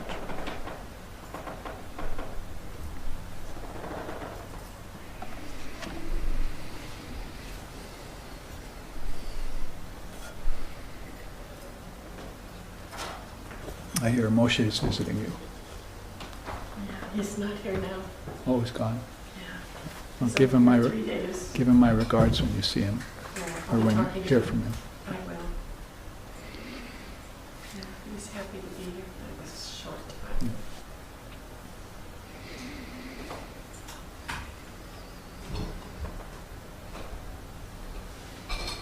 So there's some probably refreshments, and is there fruit and water and tea if you like. Make this your home away from home. And now you have 2 homes away from home.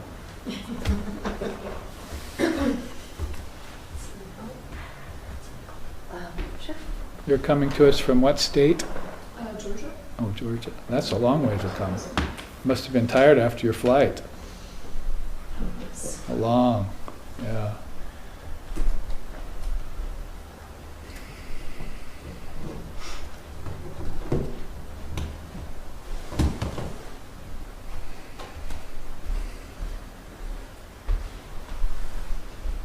Did you take her to go see what's behind the screens? Would you like to see?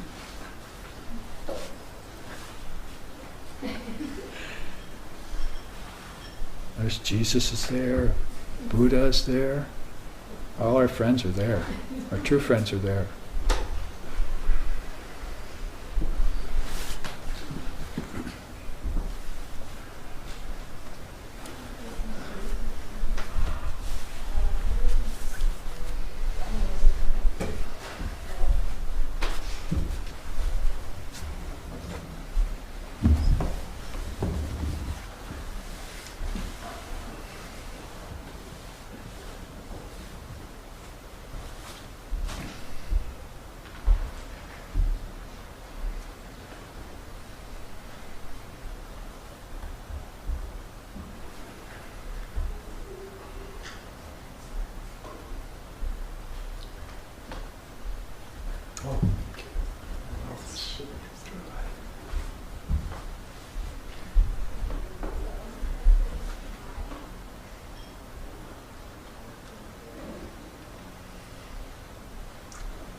trying to read this Svashanda Tantra.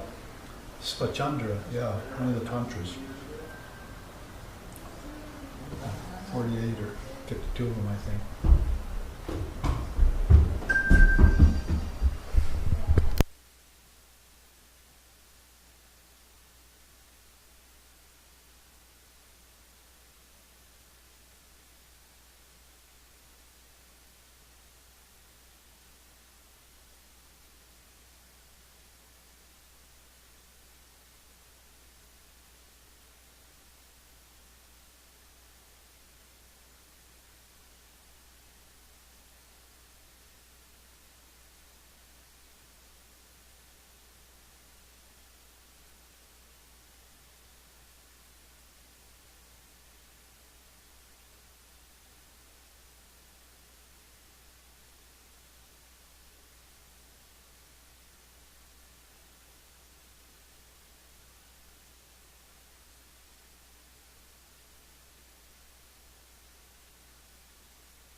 for the second half of this final class, fourth and final class, on the title of Negligence of Brahman and Shankara's Doorways to Yoga.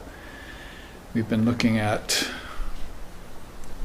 three beings that are fairly well spaced apart, historically speaking, some 500 years apart from each other, but still pretty much talking about the same truths. Of course, truth is non-dual, and it's always singular in one. If thine eye be single, you shall know it, as Jesus said. And that's a very high state that's not accessible to many embodied beings, very many at all. And even when it becomes accessible to them, many of them don't fully understand it or are not comfortable there. There's a disorientation that happens at that chakra that's a kind of poison about it. And then of course there's a nectar, which is a bliss of oneness. And it's also a doorway into the crown chakra, 1,000 petals they call it. But knowledge, truth, when it steps down once, is another way you could be talking about steps. The word becomes wisdom and dharma. And that's what we speak about. We can speak about God as truth from that level. The non-dual seers, in their own inimitable way, say, basically, the Dharma, the teachings, those are concessions for people who don't understand the truth yet, you see. So, of course, if you step down another step from Dharma or teachings, which are rather rare also amongst people of this earth, that is talking about it all the time, then you come to scientific wisdom and intellectual wisdom and so forth. And then finally you come down to the word of the level of secular and finally right on down to meaningless words, which are going on all the time. That just psychobabble, and they call it nowadays, and various things that are going on. Little nothings, mere little nothings, words that don't mean anything, like the cackling of hens. So in that whole sweep that comes from the highest and right on down to the very basest, Vivekananda made an interesting observation. He said that intelligence is the first compound of consciousness. So he had met scientists like Nikola Tesla, and when he came over in 1893, and the Parliament of World Religions was going on at the same time the First World Fair was happening nearby. So he had a very interesting time meeting some of these Western scientific minds, and many of them, of course, come over from Europe and become American, as it were. And America was in that kind of foment, he called it, fomenting process, not only scientifically but religiously. Religiously, he wasn't too impressed. He said what was going on basically were big tent revivals and seances in living rooms. And he said those things were not considered spiritual in India, ever. They were occult at best. So he wasn't at all impressed with anything we had. That's why he called us babies, spiritually, mere babies still, Western people. But he was very much interested in the science that was going on at the time, the deeper thinking on the secular level and intellectual level. So intelligence that's coming out of the word as the first compound, of course, is a far cry beyond that. It's of a spiritual nature, it's of a dharmic nature. Otherwise, systems as great as this, the 4 stages of the word, wouldn't be millennia old. You see, before even the exception of Jesus' advent on earth, for instance, that Christian era, the time got measured in. So we're interested then in this step down of intelligence, and we have to focus in on our own intelligence. It's the first compound of consciousness. According to India, God is consciousness, with a capital C, of course. Not the kind of consciousness that comes and goes away in sleep and waking, or leaves you when you get knocked on the head and you go unconscious. Not that kind of consciousness and unconsciousness, but with a capital C means an all-pervasive, ever-awake state that our founder called yogic insomnia. Like Sixon used to call that yogic insomnia, where you'd stay in a state of an ever-awake state. And it's mentioned in the scriptures and yoga and so forth, is that the yogi attains an ever-awake state. And I saw my teacher in it, and he was, even in his old age, he was a monk in his 90s, and didn't mean his body, I came to understand, didn't mean his body didn't sleep. You know, it would lie in state, as it were, old, and it would still be using its senses. Even in his 90s, he could speak like a lion from the podium, and even when he couldn't see you, hear much. So that was remarkable. But the more remarkable thing was this, all during his life, he had, over time, reached this ever-awake state. He used to quote one of those beautiful songs in India that says, "A man has come to me from a land that never sleeps. Now all my dreams have become radiant meditations." Some of the lines of that beautiful song, of which there are many songs like that in India. But words, you know, when you hear words like that put into a song, and you compare it to, say, the kind of songs that are being written today or have been written in the last 200 years in America, it really shrinks in comparison to the way intelligence works when it's awakened. You know, Lord Buddha named himself after that.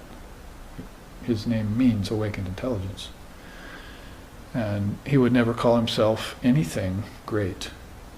And at the time of his passing, he said, "There's just one thing you can say about me, and that's that I'm awake."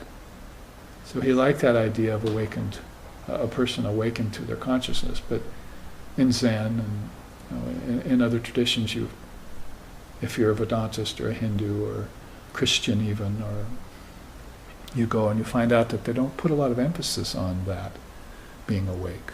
I mean, it's the rave, no doubt. It's what to do. It's how to be. But when you talk about it, you know, it's nothing unnatural. It's nothing supernatural. It's natural. Supremely natural. It's the nectar of naturalness. So it then leads us to believe, when we see it in someone like, the two best examples recently are Sri Ramakrishna Paramahamsa and Ramana Maharshi, that they just are childlike in their simplicity around it, and very, very pure, and very, very unassuming about it. Like Sixon used to say about Sri Ramakrishna, he was a true human being. So that's sort of like Buddha is saying, "I'm awake." You can call that, you can tell, don't call me anything, you know. And Sri Ramakrishna himself used to say, "Don't call me father or guru or, you know, any of that, because those don't really apply to me."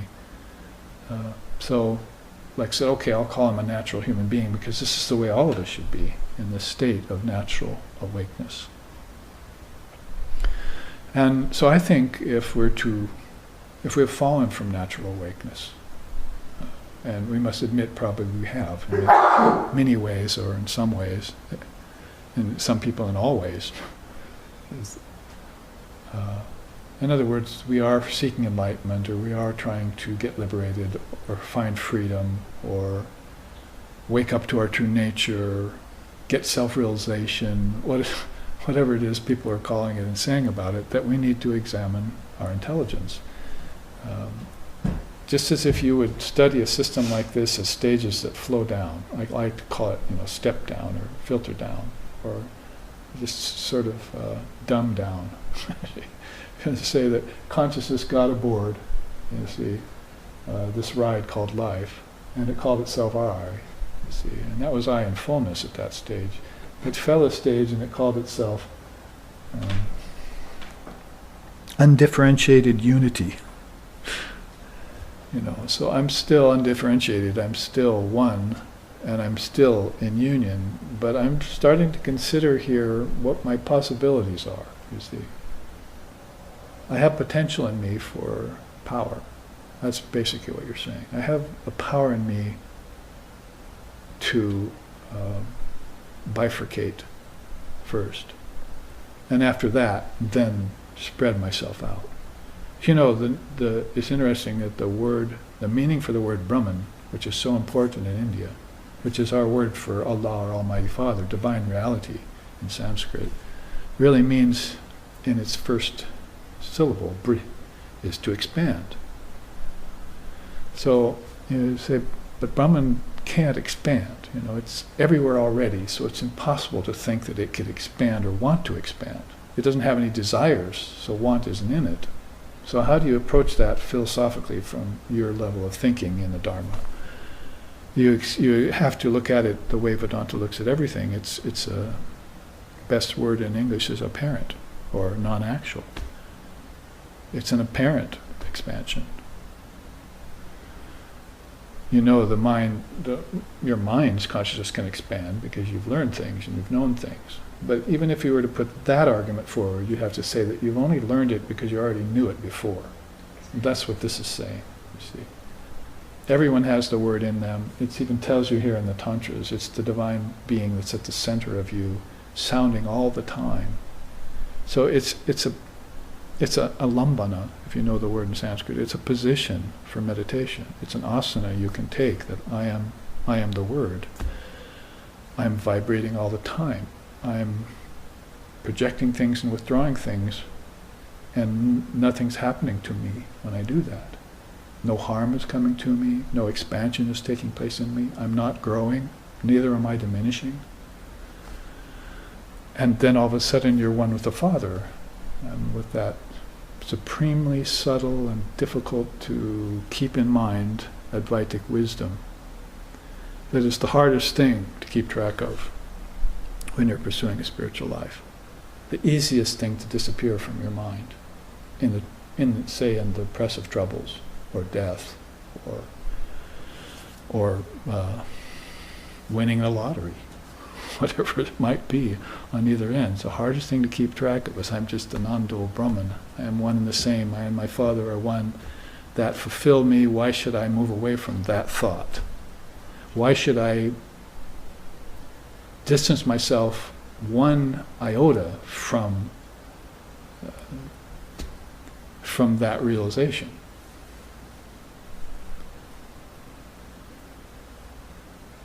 In other words, I should just become absolutely stationary and not move, save for 49 days under a tree. So I get myself in knowledge of that again in this lifetime and run a pylon into the riverbank or mud of that river so deep that I'll never forget again that I and my Father are one.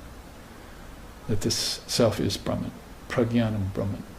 And it's not the body, and it's not the troubles, and it's not the mind, and it's not children, and it's not money, and it's not objects. The closest thing I can call it is a word. And that's why words are extremely important to philosophy and to religion and to spirituality, which are three different things really. Spirituality, our way of thinking, is the best and highest. Few people have it. Jesus was spiritual. He wasn't philosophical necessarily. People who came after him made a philosophy out of what he said, but he was purely spiritual because he had the experience of being God in the body. And that experience is available to all of us. We are God in the body. When Swami Vivekananda came to us in 1893, he looked at us and said, "Oh, I see, you haven't learned here in the West that human beings are just God walking around on two legs." He was actually surprised that we didn't think of ourselves as God. And when people objected to that, said, "Well, how can we be God? We're sinful or we're imperfect," he'd say, "Where else will you find God but in the human being?" So if the human being has become sinful or ignorant or pitiful, then you better start serving God in a human being, not in churches and temples. Christ was driving people out of those things. They'd become decrepit. God, the human being, is the living temple with God in it. You should be worshiping there, he said. So all of that kind of deep thinking or higher thinking or real intelligence with a capital I comes from a word. And that was the word Jesus was trying to explain to John, that John spent his whole life trying to understand what he said. And he said, you'll never get it unless you meditate. So what happened to meditation in our country? In some places I go to teach meditation, people are still calling it the work of the devil. How could that be when there's no such thing as a devil? Have you ever seen devil? Have you looked up in the sky and seen God? Have you looked down under the earth and dug and seen a devil? It's metaphoric, at best, and maybe even superstitious to think that way. It's an insult to your intelligence to think that way. Your intelligence, which is godlike, which has been given to you by the Divine Mother of the universe, you should never let that be taken away from you. That's noble. To hold that high ideal is noble. That's what we need. So we need to teach our children so that they grow up noble. Not pathetic and whimpering and crying and doubtful and depressed and suicidal. Suicide just leads to another rebirth, so it's no way out. So how you are born and how is a very good sign of who you are at any given time, and how you live is a further sign, and how you die is going to be the highest sign of all. If you can die, leave this body without a trace of fear, and just go back to oneness. He called it a hailstone falling in an ocean. That's what he called death. And he'd gone through these doorways of yoga, met the Divine Mother, and seen himself as one with Brahman.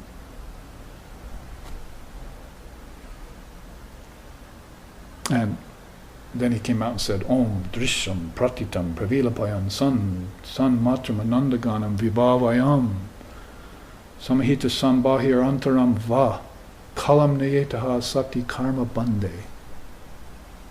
There's what's called the outside, and there's what's called the inside. I've seen them both, and I've rendered them both into one indivisible state.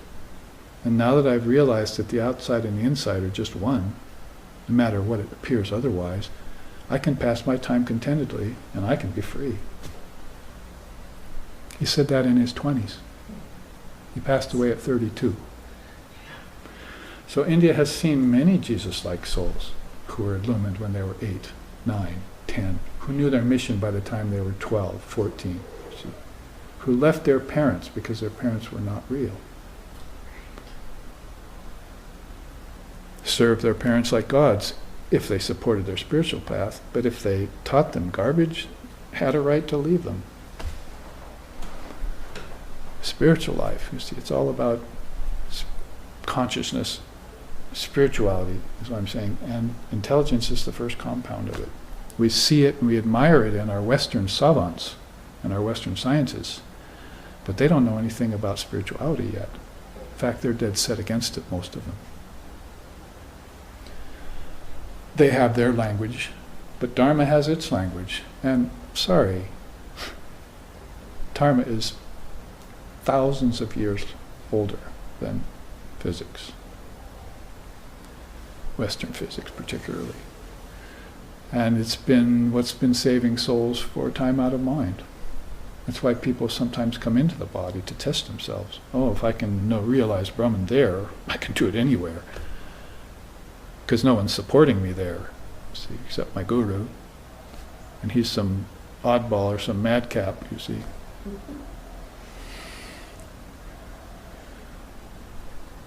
So I got a little bit into that, but I in fullness is when consciousness gets on that ride, before it takes the ride, it knows itself to be I in fullness. Purnahanta, there's that word again, purna, full. It's full. When it comes down a step, it's undifferentiated unity. So, but there is this idea, I was saying, that I can break myself into many. From the one, many has come. Being one, only one remains. Then if it steps down again, past, you see, here's this Om sign. This is Sanskrit rune for, or symbol for Om. And if it comes, these are all seeds. The idea was that these are the bijams, or seeds, out of which mind at that level, or intelligence at that level, consciousness, one step dimmed down from itself, will fashion the worlds of heaven. This is where the kingdoms of heaven kick in, and the Word was with God. You see, it's not was God anymore, because that was when it was not two.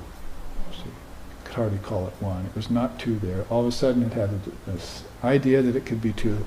It started experimenting with that, and this is where the worlds of name and form started to come in, you see. So your dreams tonight are concepts, thoughts, sounds, and meanings, all conjoined. They're floating in one space. It's a different ether. It's not physical ether. It's a dream ether you're in. And you have five senses that you're looking at it through and hearing it through and so forth, and you're experiencing dreams, but you don't know you're the dreamer. It's very rare. Have you ever had that experience where you say, I'm dreaming, I think I'll wake up? If you've had that experience, then that's the first clue to waking up out of the dream of birth, life, and death, and being yourself again, being eternal life, what Jesus called being in eternal life. He wasn't so keen on life. He was keen on eternal life. That's why he told the fishermen, come, I'll make you fishers of men, but first you have to learn this Dharma, these teachings, you see, that the ancient prophets knew. And we'll resurrect them for you and put them into terms of this age, and like here's one for you, in the beginning was the Word, you see. And the teachings then were available to people again. So right there, your differentiated unity is what I'm saying. If you're following this line down, this is obviously a profound and deep teaching, the four phases of the Word. We've taken it apart over the last 20 years several times, never in color, but you see the color version now, finally.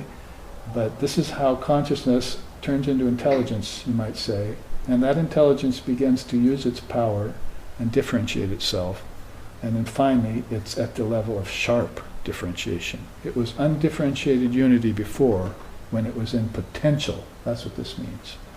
The Word is now in potential to form objects. Objects means worlds, not just little trinkets. The little trinkets are down here, but it's still in the realm of concept. The Word is vibrating. See, it is vibrating. And the vibrations are very subtle, like your deep sleep state, where the bijams are. Now, when we're talking this way, we're not talking about God. We're not talking about anyone else but you. You are consciousness.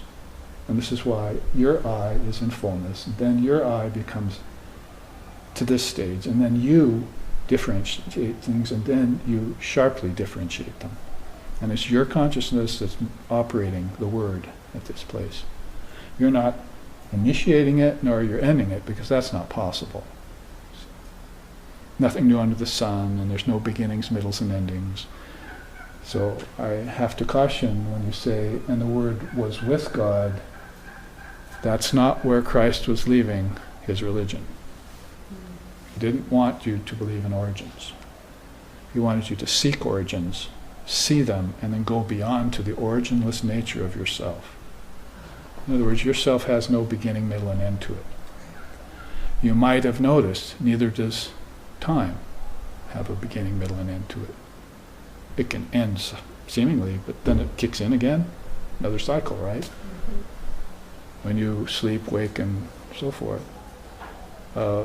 You could also say Brahman certainly doesn't have a beginning, middle, and an end to it. We've never found it. No one has, or they would have declared it. And nature, finally, the lowest of the low, that is the grossest of the gross, physical, atomic, that kind of nature in physics, no end to it. At least we haven't seen it for 15 million years, because that's how long we've been here.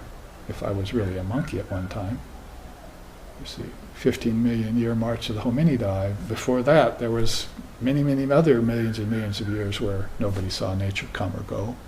It's all speculation. So it's all eternal. So when the Word was with God, that's when everything becomes silent. See? Not even the coquis will chirp. You see? We have a lot of coqui frogs here in Hawaii that are noisy. So everything becomes silent, and it's just marveling at its own oneness. It's in the bliss of its own oneness. Ananda. That's why so many people have chosen the last name of Ananda. So it's when it dreams. It's kind of, when it comes out of its pristine nature sees the seeds for things. That's when you say in the beginning was the word. Then a beginning seems to happen, seems to occur.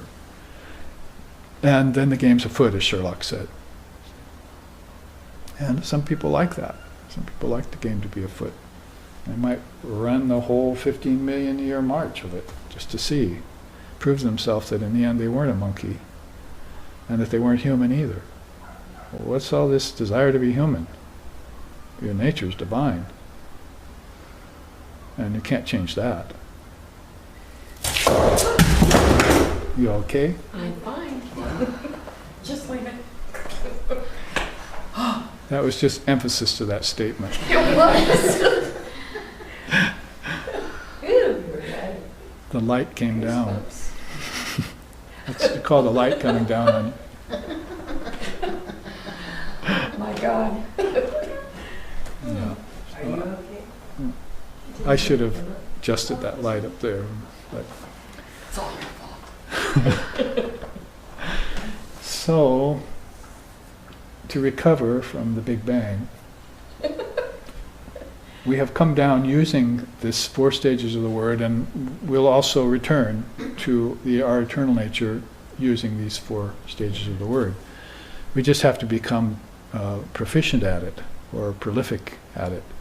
It has to become our knowledge, and we have to secure our knowledge, be firm in it, and then begin experimenting, if you will, with it. At least in this time in the Vaikari stage, which is rudimentary, they're calling it, where everything is sharply differentiated. It's a good time to start experimenting as a Western human being in this culture, in this time. So one of the experimentations would be meditation, practicing a day-to-day meditation, and because this does have a physical form, Om. We see it all around, but we hear it in our meditation too. We hear the sound of Om in our meditation. I always have. I haven't been the kind of soul that's seen the light a lot. I've heard the sound a lot. And so that's more of a mystic thing. The light is more a visionary thing. See? So when you hear the sound of Om, or when you begin to hear it in meditation, they say sometimes coming from the navel or from the heart, this heart chakra is called Anahata, which is a word for Om. And Anahata Divani, it's the word as a divine principle, see, and it vibrates right there in the heart, they say. Three worlds below it and 3 worlds above it, and the one in the middle is 7 chakras. And so you'll begin to actually hear that with your physical ears even. It's not really happening to you at the level of the physical ear, but it's a hum that's happening in the next level beyond that. And you can trace it. Sri Ramakrishna used to say, it's like the ocean at the end of an expanse of a bunch of sand dunes. So you can't see the ocean, but you can hear it. So you walk sand dune after sand dune. It gets louder and louder. Finally you break over that last sand dune, and there's this beautiful ocean with sailboats and people playing in the sand, the beach and everything, swimming. So it's a metaphor he used, or analogy he used, to follow the sound of Om in your meditation. So that being the case, then it's like I'm calling it a kind of experiment you can do with your meditation, especially if you want to leave it free of form, because a lot of people aren't leaning towards attraction to form in the West. Maybe it's sort of a combination of Protestant upbringing with scientific knowledge or something, but basically people are staying away and divorcing themselves from worship, form, anything with form. If they're thinking anything divine at all, it has to be through meditation or the popularity of non-duality that's coming around. Things like that people are more attracted to on the whole. Zen, and Advaita Vedanta and so forth. So that is then a good path for the person who wants to know more about their divine self and will take the word to do it. I mean, so many people I've heard it say, Dalai Lama and others, have been in the presence of different people, and they say that all the mantras start with Om. You see in India. So it's a very clear clue to you that you too should start with Om. And they also say you should know the words of your mantra. If you're giving a mantra, you should know what the meanings are. So if it's Om Namah Shivaya, then you should probably make acquaintance with Shiva and know what Om and Namaha means, and so forth. To know Om, you're going to break it into three letters, see, and learn its seeds and its mantras and how it leads to formlessness. Formlessness is there, called Shvara. Those A-U-M, and then they call that Turiya, the fourth state. So it's beyond form and name.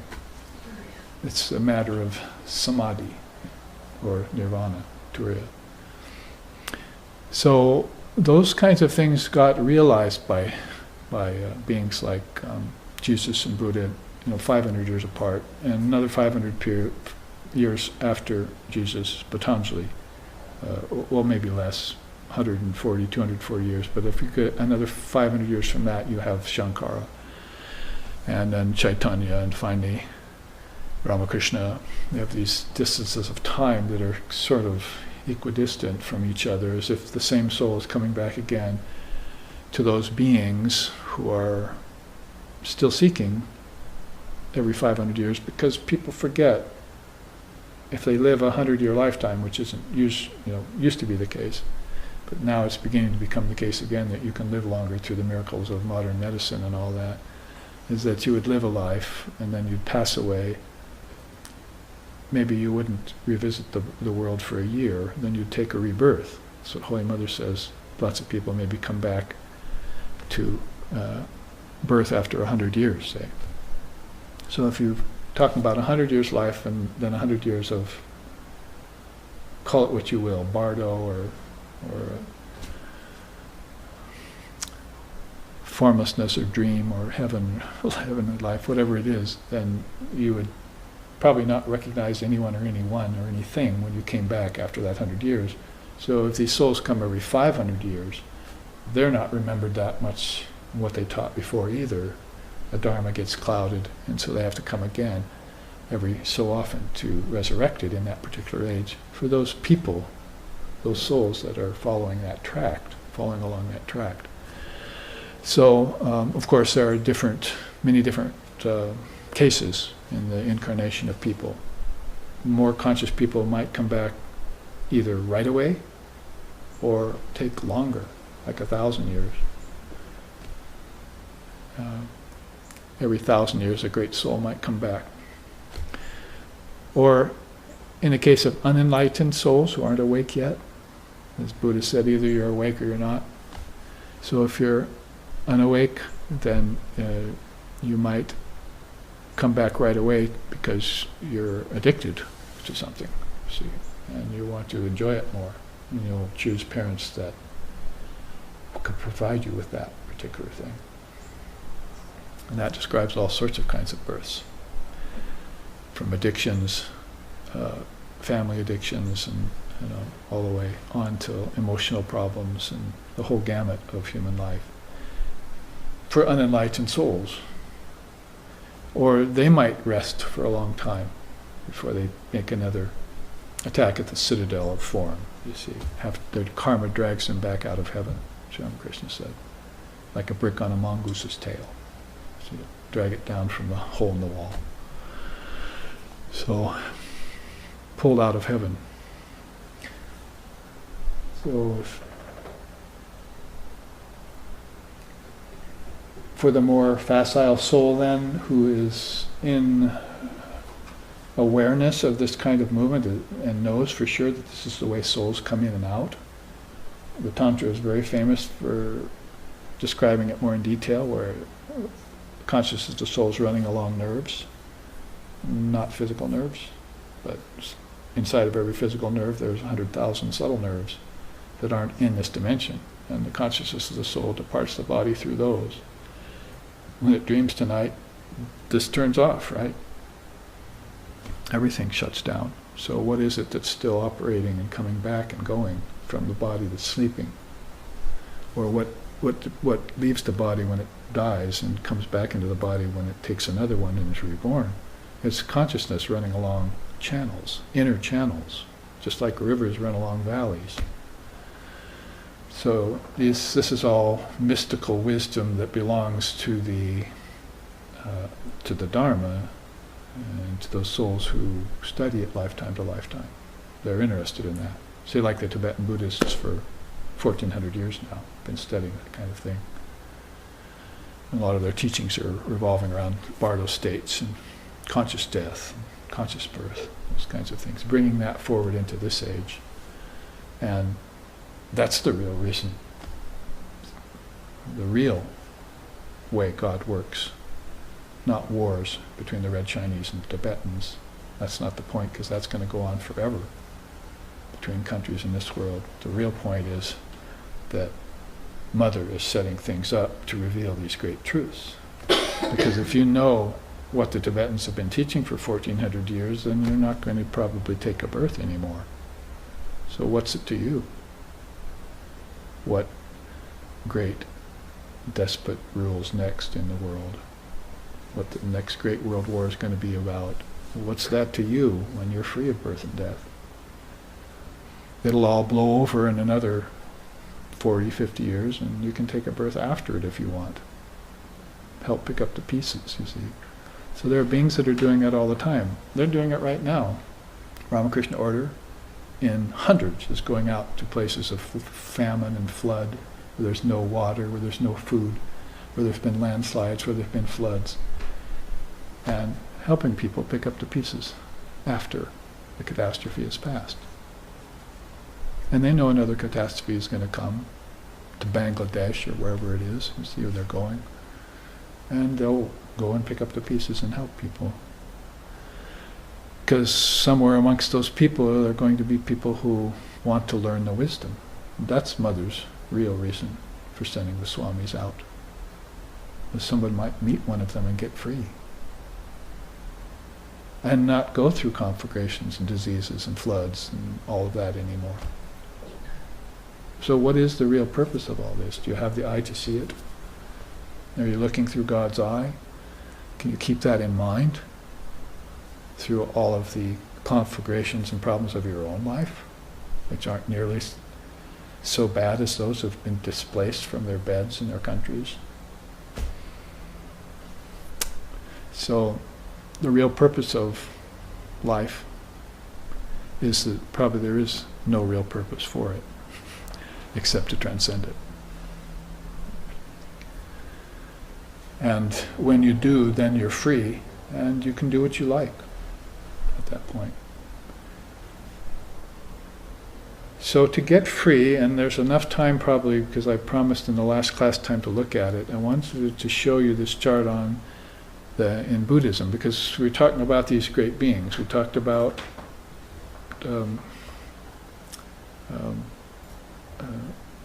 Buddha, 550 years before Christ, and then Christ, and then Patanjali, 200 or so years after Jesus. So we wanted to look at one of the Buddhist teachings. We looked at Vedanta teachings, how not to neglect Brahman, and we looked at Shankara's doorways to yoga. I only concentrated on this one.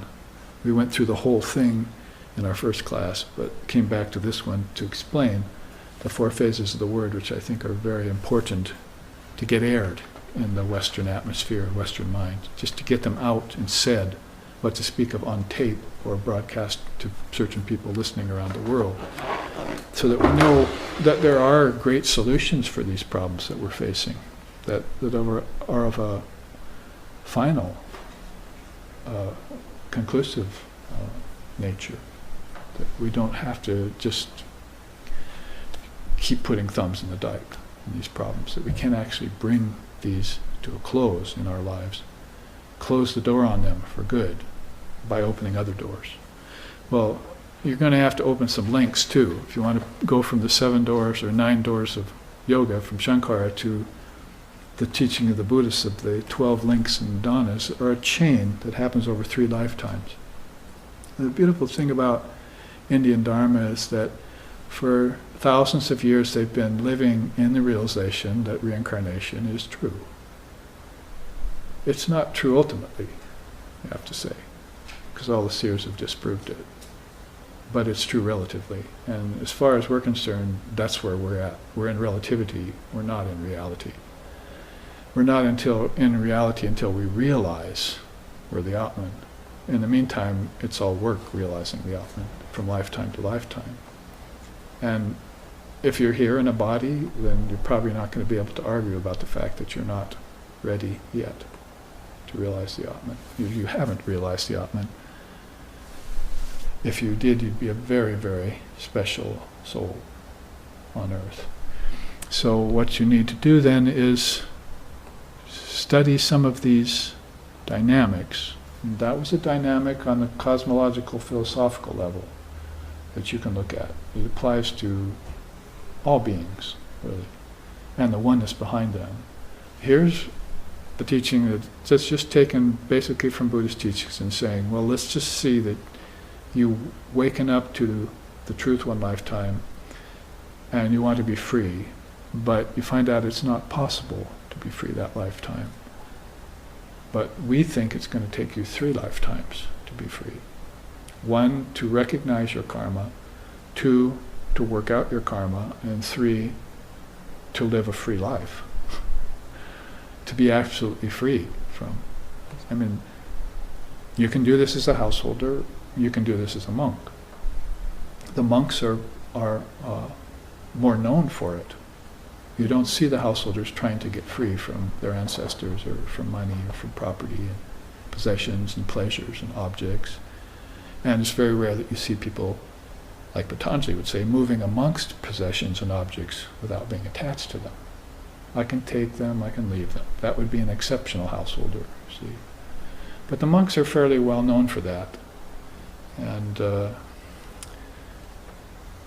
if you're talking about the pros and cons, probably not going to relate that well. But it is also interesting to note that Buddhism almost died after Lord Buddha passed away because they wanted to make everyone monks.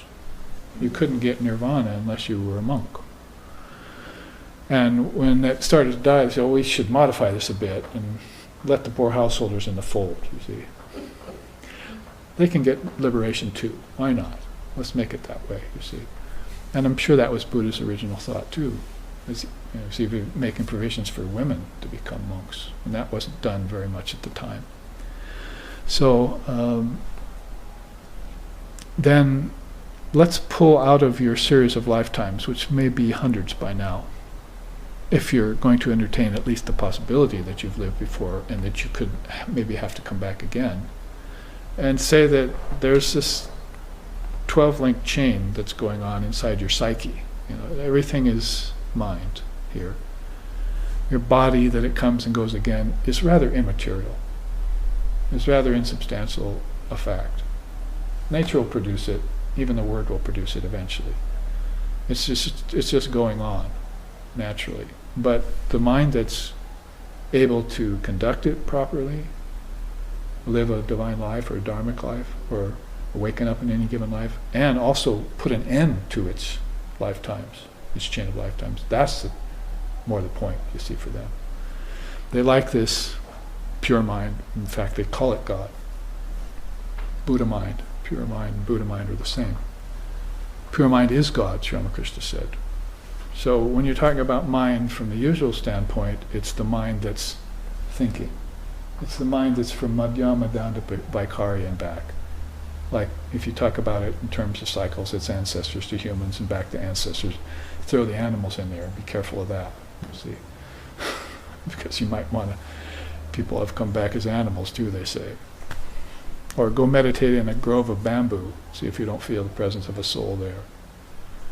So whatever the case is, you've got this cycle in time. But now we're talking about it in cutting it down, truncating it into a 3-lifetime scenario where it shows you the dynamics of how you got in the body inside of that schematic of more lifetimes.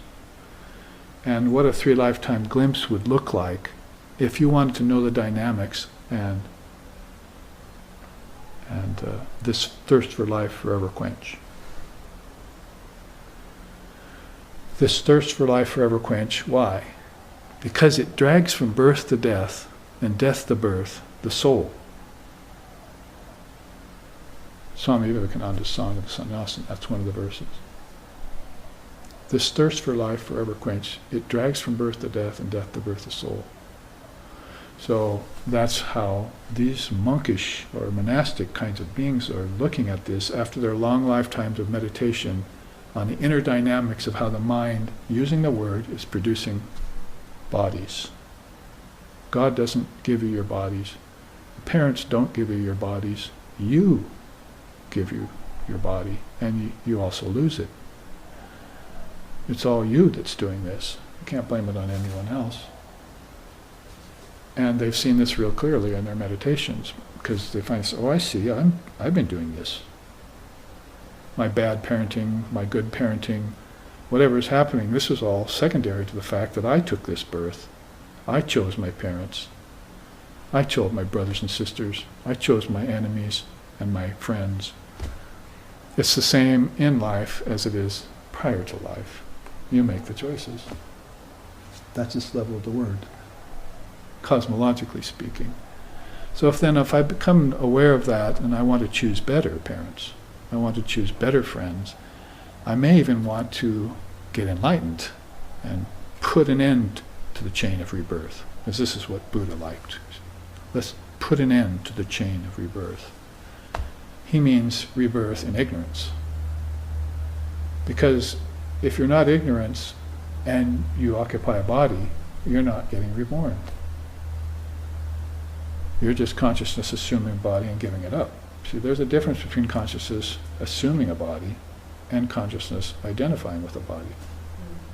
Ignorant people identify with their forms, and that's why they build up links and suffer and come back in the same kinds of suffering over and over again, not just 3 lifetimes. This is just if you want to get free.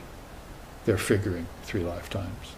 So before we run out of the time for this, because this is the last class in the series, and I meant to say that this title could very easily be a title for several retreats. Because like when we jumped into the doorways of yoga and I just focused on the word, that took us here. And that was a whole class or 2 we almost spent on that. So each doorway of yoga could become another retreat, you see. And again, this is how the Dharma goes. But I wanted to take us in this Buddhistic direction because we studied something about Shankara, some teachings of Jesus, and some teachings now of Buddha. So if we look at these 12 links, they're called Nidanas. One of the 3 greatest of all Buddhist teachings. First, of course, you've got the 4 Noble Truths and the Eightfold Path. That is, it as far as Buddhism goes. That's the main foundational teaching.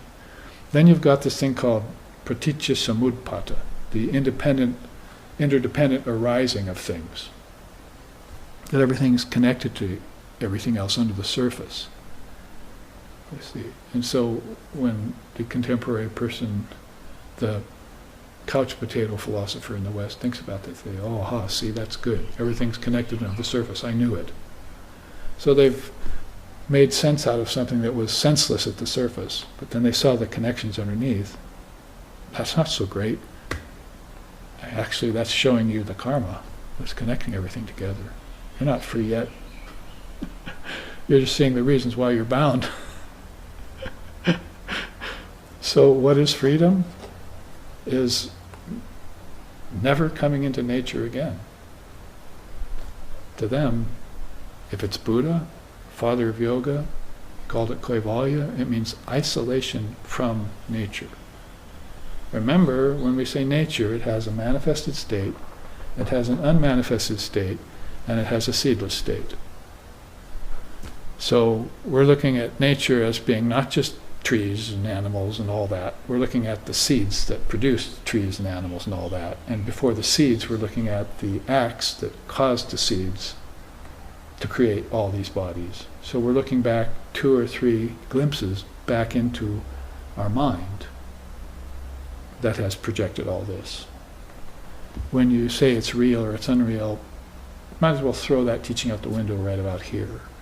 It's not going to apply. It's neither real nor unreal. It's just a matter of fact, what's happening. Maya is a matter of fact. And by simply trying to get rid of it by calling it unreal is not going to work unless you've actually realized it's unreal. And that's going to take a lot deeper thought on your part and deeper sadhana. But if you want to get down to the brass tacks of something, then you're going to see how it developed from the get-go. Let's pick a 3-lifetime scenario, and starting from the top, Buddhism assigns the previous existence is where we would start. That's the most practical, because some people don't believe in past lifetimes. So let's just follow this vein, this tract, and see from what we know to be true right now. Because I'm living in a body right now, and here's my life. Nobody can deny that. I exist. Nobody says I don't exist. So everyone has to agree to that. And if somebody comes along to you and says, I don't exist, and then you're going to ask them, do you have a mother? That's going to blow them right out of the water. If you have a mother, you exist because she knows you exist, because she brought you into existence.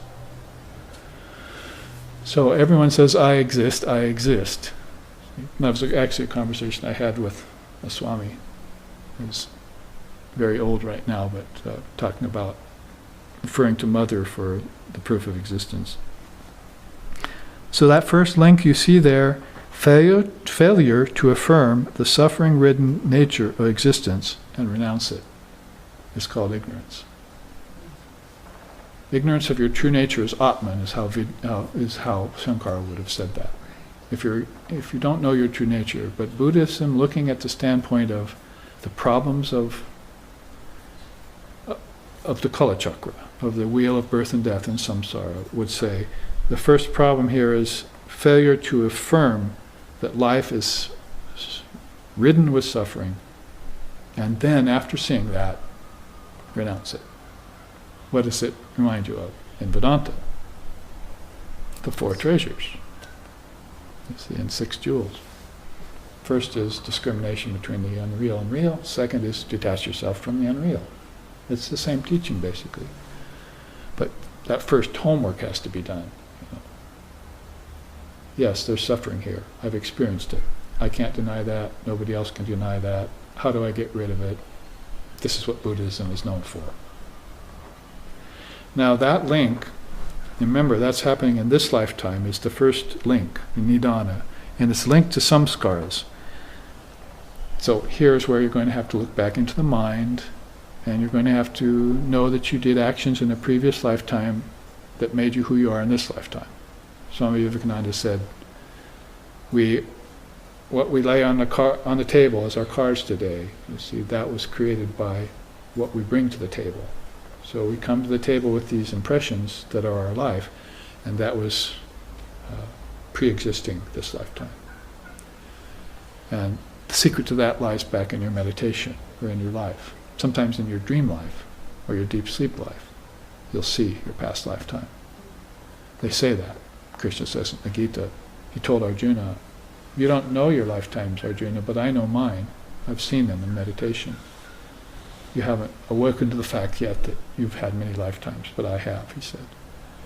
So the samskaras, or mental impressions, subtle deposits from physical, verbal, and psychological actions form in the mind. It'd be like, watching some object collect dirt. So, like I've been taking a shower lately, and the water that rushes off the body, whoever is in that shower collects in the tiles, right? It gets dirtier and dirtier. Somebody finally has to get down there with a brush and some Comet and get that off there. Well, it's the same in the mind. Psychological things and actions you do collect residues in the mind. Sometimes you do evil things and don't even know it. Sometimes you do unthought actions and don't even know it. Like say you dam up a river and your kids get to swim. Good. What about downriver when they're dying of thirst? You actually killed someone, you see. So any act you do in the realm of karma creates another reaction. So you're very, very careful about what you do, because you could harm someone, and that harm comes back to guess who? They might experience in the present lifetime, the first nidana, but you're going to experience in the third and fourth nidana, and it's going to show up in the second nidana. And you just brought it forward, you see. oh, gee, I'm just realizing what I did. Pay it forward. Both positive and negative, that means pay it forward, see. So that's a pregnant sentence, as best as I could put it. Subtle deposits from physical, verbal, and psychological actions form in the mind. So back to the doorway of silence and controlling, remember, that we looked at? Well, if it comes from verbal, I better be careful of my words, because I'll lodge something in my mind, something I said to someone. You know, like people say, oh, I said something to someone, he died. I regret saying that, you see. Or I insulted someone, one brother insulted a sister in my family. They never spoke their whole lifetime, just because of that one little insult. Nobody could get them back together, you see. So, verbal residues there. The third nidana kicks in the 3 through 8. That is, the conditioning from the present existence happens. So, these came from previous existence, right? You didn't get rid of your ignorance, and you didn't be careful of your actions and thoughts.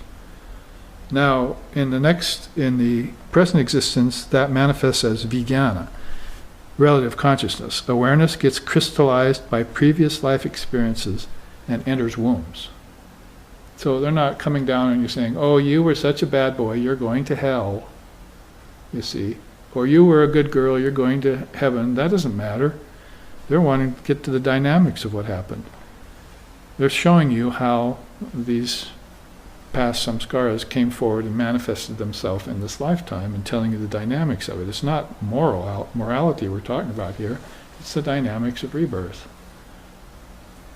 They want you to know the truth about it. So awareness gets crystallized. That's an interesting concept. In other words, we just said that you're the word walking around on two legs, right? So something got crystallized. Hopefully it's the word. But if it's not the word, how about your awareness that you're not aware of got crystallized with all its samskaras? Now Namarupa kicks in. That's the fourth link. Name and form. A fresh body is formulated based upon past impulses and impressions.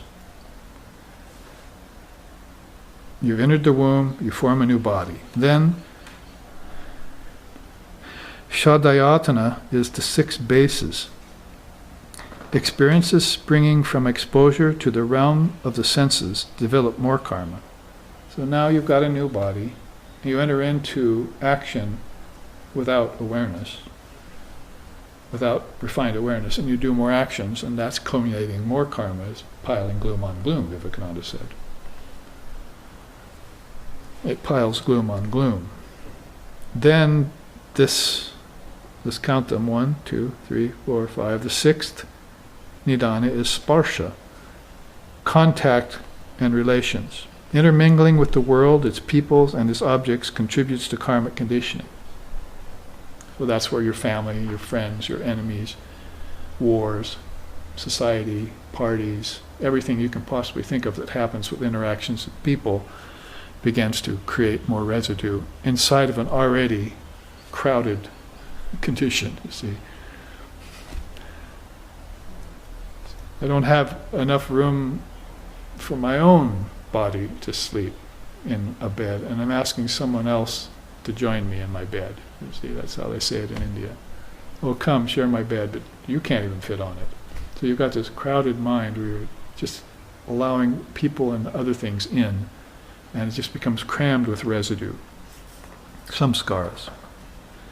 Impressions, if you want the best English word. Or if you want a psychological word for it, what do they say? Conditionings or complexes, you see. Because these are happening, remember, at the level of mind, body, speech, word, all that.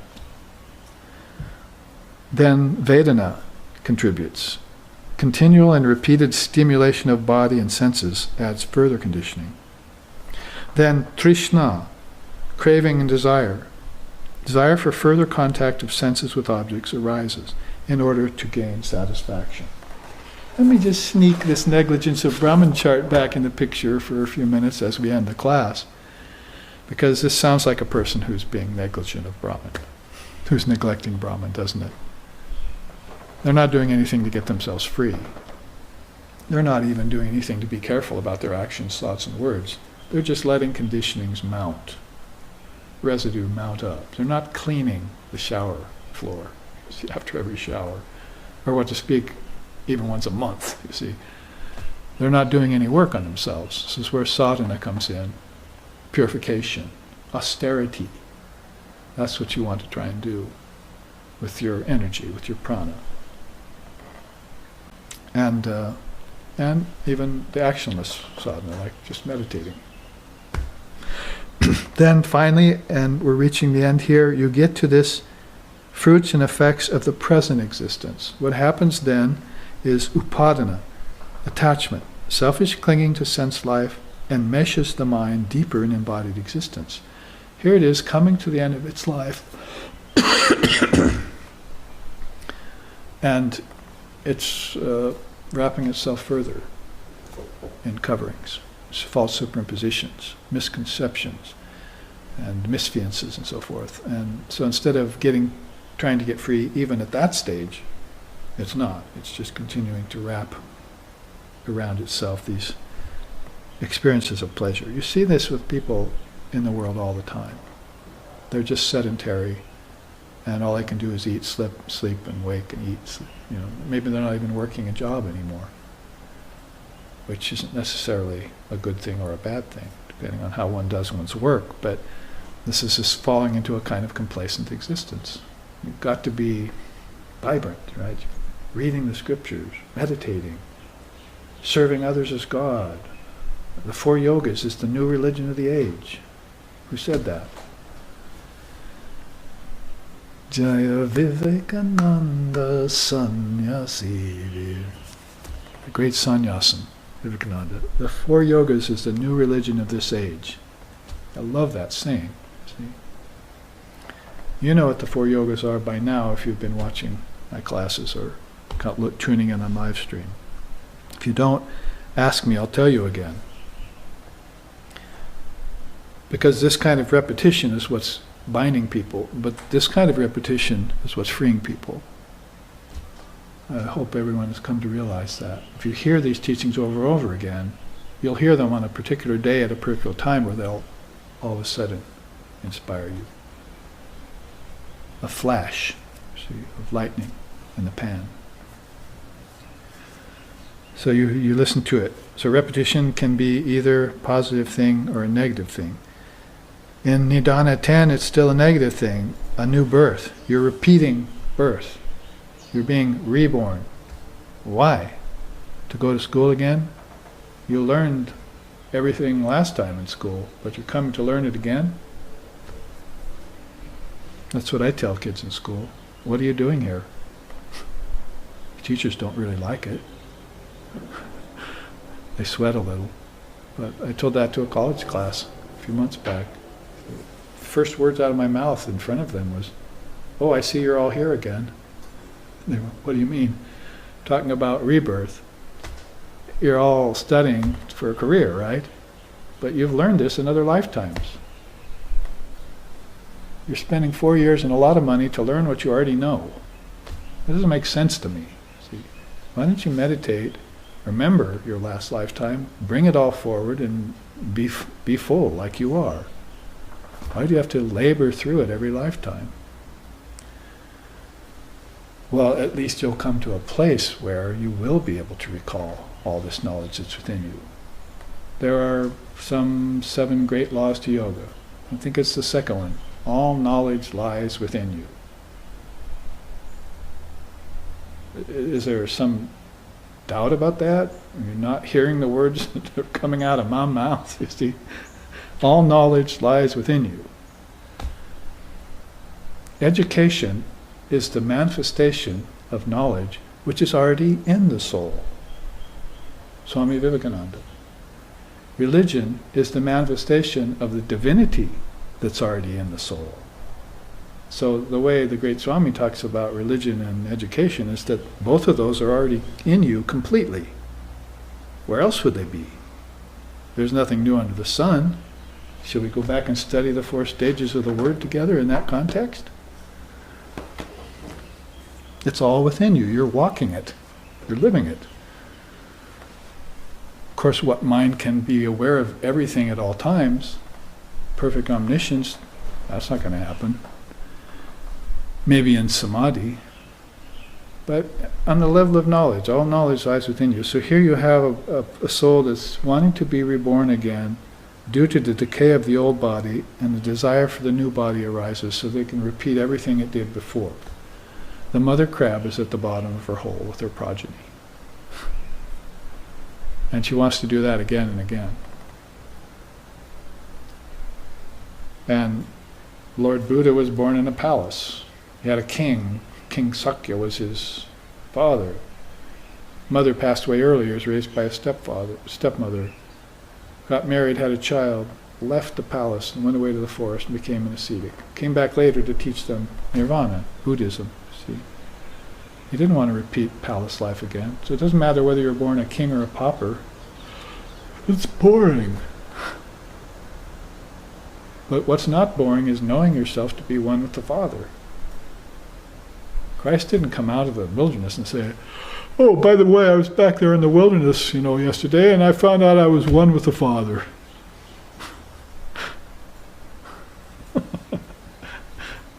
He was elated and shining and full of light, you see. He'd had the greatest realization possible on earth, was to realize himself to be that divinity. And he'd been looking for divinity in all the wrong places, you see. So you find it in yourself. All knowledge lies within you. Even, and especially that particular bit of knowledge that's non-dual lies within you. Where would that come from if not from within you? You'll hear it from your teachers and your seers, but one time you'll take possession of it.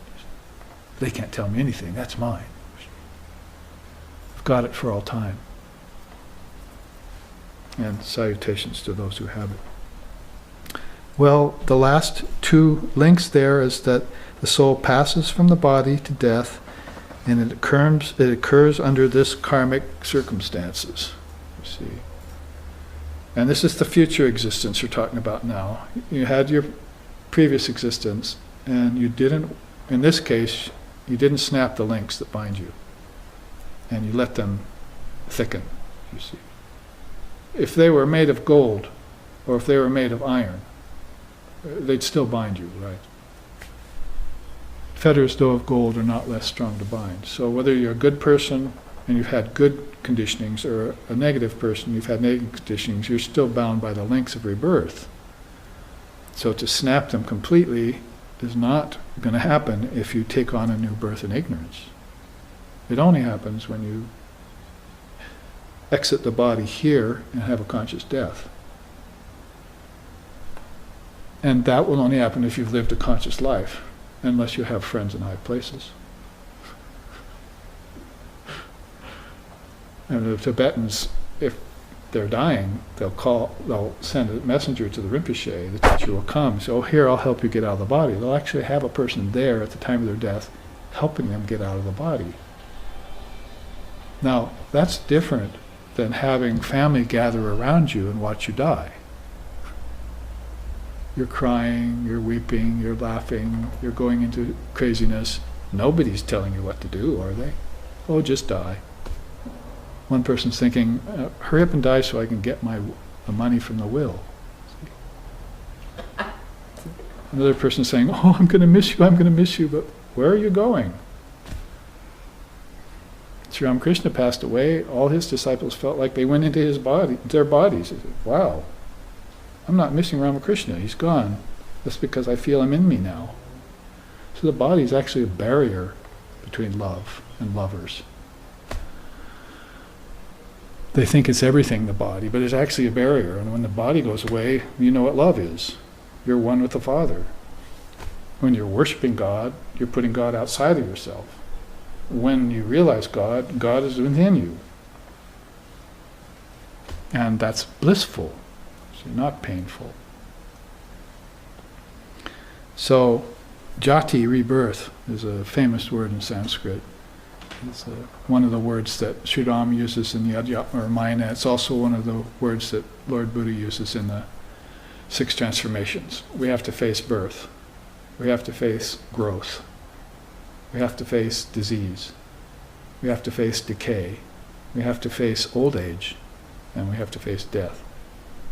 Those are the 6 transformations. And they're going on inside of these 12 links in a 3-lifetime scenario. If you could snap those links, you see, and get to your previous existence, your next existence free, if you could make a conscious exit, then these links would begin to disintegrate and you'd become a bodhisattva, a free soul, and live as a free soul. Now, you wouldn't suffer for yourself anymore, but you might suffer for others. You might feel that suffering keenly, that you're free now and you're leaving, these people aren't free and they're suffering it. So that's called a bodhisattva. Then finally the last link is jara maranam, old age and death. After life and passage from the new body, life gets perpetuated in another body. So you see why in a teaching like this, sometimes Buddha is called pessimistic religion. It's talking about all the things that the other religions don't want to talk about. But it's giving you facts. It's not asking you to cry and weep and mourn, or even to seek heaven. It's saying snap the births that lead you from earth to heaven to hell. Snap them. Be free. That's the whole point of it. And that's why beings like Vivekananda said, there was no greater being ever visited the earth than Lord Buddha, because he told the truth. And he's got the least amount of followers in his religion. What does that tell you about the world? You know, maybe Jainism, a few less because it's not heard of very much. And so, but if you look at the 7, 8, 9 major religions of the world and how many followers they have, you see, Buddhism doesn't have as much as the rest. That's because they're telling sobering truths like this about the dynamics of your life that will help free you. So you might ask the reverse question, or return question, how bad do you want freedom? And then you could follow up. Say, well, Babaji told me on live streaming one day that to neglect Brahman, or to not snap the 12 links of reincarnation, will never get me free. See? I'm going to have to open the doorways to yoga and get myself free on my own auspice, under my own earnestness, enthusiasm, and with a little help from the Dharma and my Guru, hand in hand. Because Vasishtha said in his works, to try and reach enlightenment and gain freedom without the help of the scriptures and the Guru is like trying to grow crops only at night. Here we'll end with the chant. Om Tachnayo, Om Tachnayo Ravrinni Mahe Gatung Yagyaya Gatung Ye Nupataye Daivi Shastrastu Naha Svastir Manushebhyaha Urdvam Chikatu Bhesajam Samno Astu Dvipade Samchatushpate Om Shanti Shanti Shanti. May we make a sincere offering of the small self into the great self. May we always delight in this offering. May we always revere the Lord and Mother of all sacrifices. May divine blessings be upon us. May peace come into the entire human race. May healing, well-being, and prosperity also abide among us. Om, peace, peace, peace. May peace be unto us, may peace be unto all. Om Hari Om.